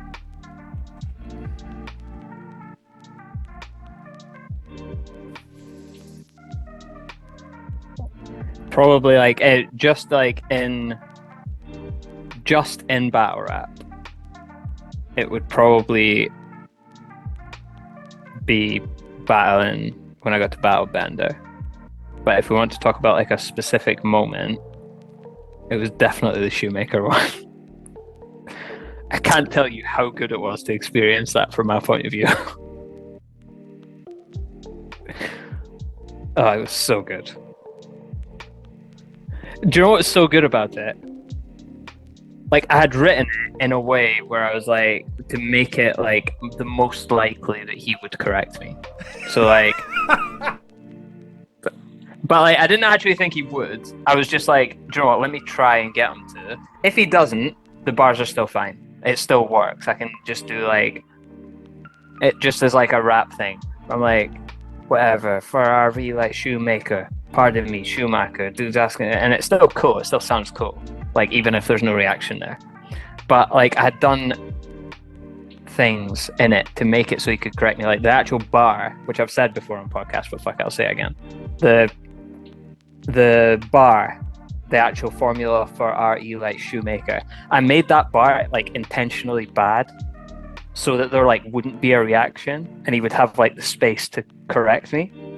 And like when it didn't get reaction, and then he used that space to like correct me, I was like, because no one else knew it was coming, and I knew before I did it, I was like, this is about to go the fuck off. This is about the roof is about to get fucking blown off this place. And then I had that like little 5-second moment or whatever before where I was like, this is gonna fucking go mad. Because you don't really have that like in battle rap. You have things that you think are gonna go off and hope they go off, and sometimes you're right. Most of the time you're right, and sometimes you're wrong. But that was the one time, that little 5-second moment, where I was 100% sure that that was gonna go the fuck off, and I said it, and it just went. It was pandemonium, and I was like, this is fucking brilliant. So yeah, that's cool. But like over in terms of like battle, like getting to Battle Bender, who's obviously like was my kind of like he still is like my hero in battle rap, I guess, in terms of in terms of like writing and stuff, putting stuff together. So getting a chance to compete against him was more meaningful. But in terms of like a sort of perfect moment, if you like, it would probably be the Shoemaker one. And again, interesting because it wasn't being referenced in Shuffle T's most recent skit. So that's interesting. Yeah, true. That's close second, but... By the way, the number of people that don't get that that's a reference to your battle is one of those things I go, man, you guys have got a lot to learn about battle rap, man. Like, that y'all reference everything about everything all the time, and if it's not a reference to something, it probably is, and you just haven't clocked it yet. Yeah. It turns out not many people watch my battles. So, not a great reference point. No, I'm joking. It was actually really funny. I was going to say, I heard that and went, wait a minute. So, oh man. Well, listen, man, that was a conversation that went in a million different directions all at once. Yeah, sorry about that. I feel like I fucked it up. I don't know if anyone else is going to enjoy this, because I never do with my interviews, because I'm in them. But that was fucking insane. I fucking adored that conversation. That was so much fun. And I enjoyed it. I'll be honest, when I first started prepping for the interview, I was thinking, what the fuck can I ask him this time? Because, like, I gotta ask something good. And I asked about prawn sandwiches and golf. Yeah. And this is what we got. This is what we got. And you want to say that you're the one ruining the podcast when that's my prep. The temerity of the man to say he's referencing. Well, I know you don't. You get. I mean, do you do this? You want to do the social stick? You want to tell people where to find you and follow you and subscribe and send you all their money and stuff? Yeah, I don't have any to. I don't want your money. Keep your money. No, keep it. money. If you want to follow me on Twitter, you can. It's at Soul Was Taken. That's really the only like social media that I'm active on. I'll post maybe once a week or something. You never know. Might post some bars here and there. Other than that, man, nah, I'm just living life, trying to stay low key. Should probably say that I'll be at the Edinburgh Fringe as well. For Sounds Like. So I'll be a guest on Sheriff T's panel show. So yeah, get your tickets for that. For my money as well, the best panel show intro music theme of all time. Like it's up like yeah, Blizzard smashed it. Fuck, he did an instrumental version with just the piano as a hype for one of the ones at one point. I'm like, man, I want a whole version of that. That's so fucking cool. I love it. He's such a good producer, man. Like he is like incredible, and like always has been. He's on my hit very, list. very talented guy. When he's got 5 minutes in the schedule, I'll hit him up. But until then, ladies and gentlemen, that's been Soul. Thank you so much, man. You're more than welcome, pal.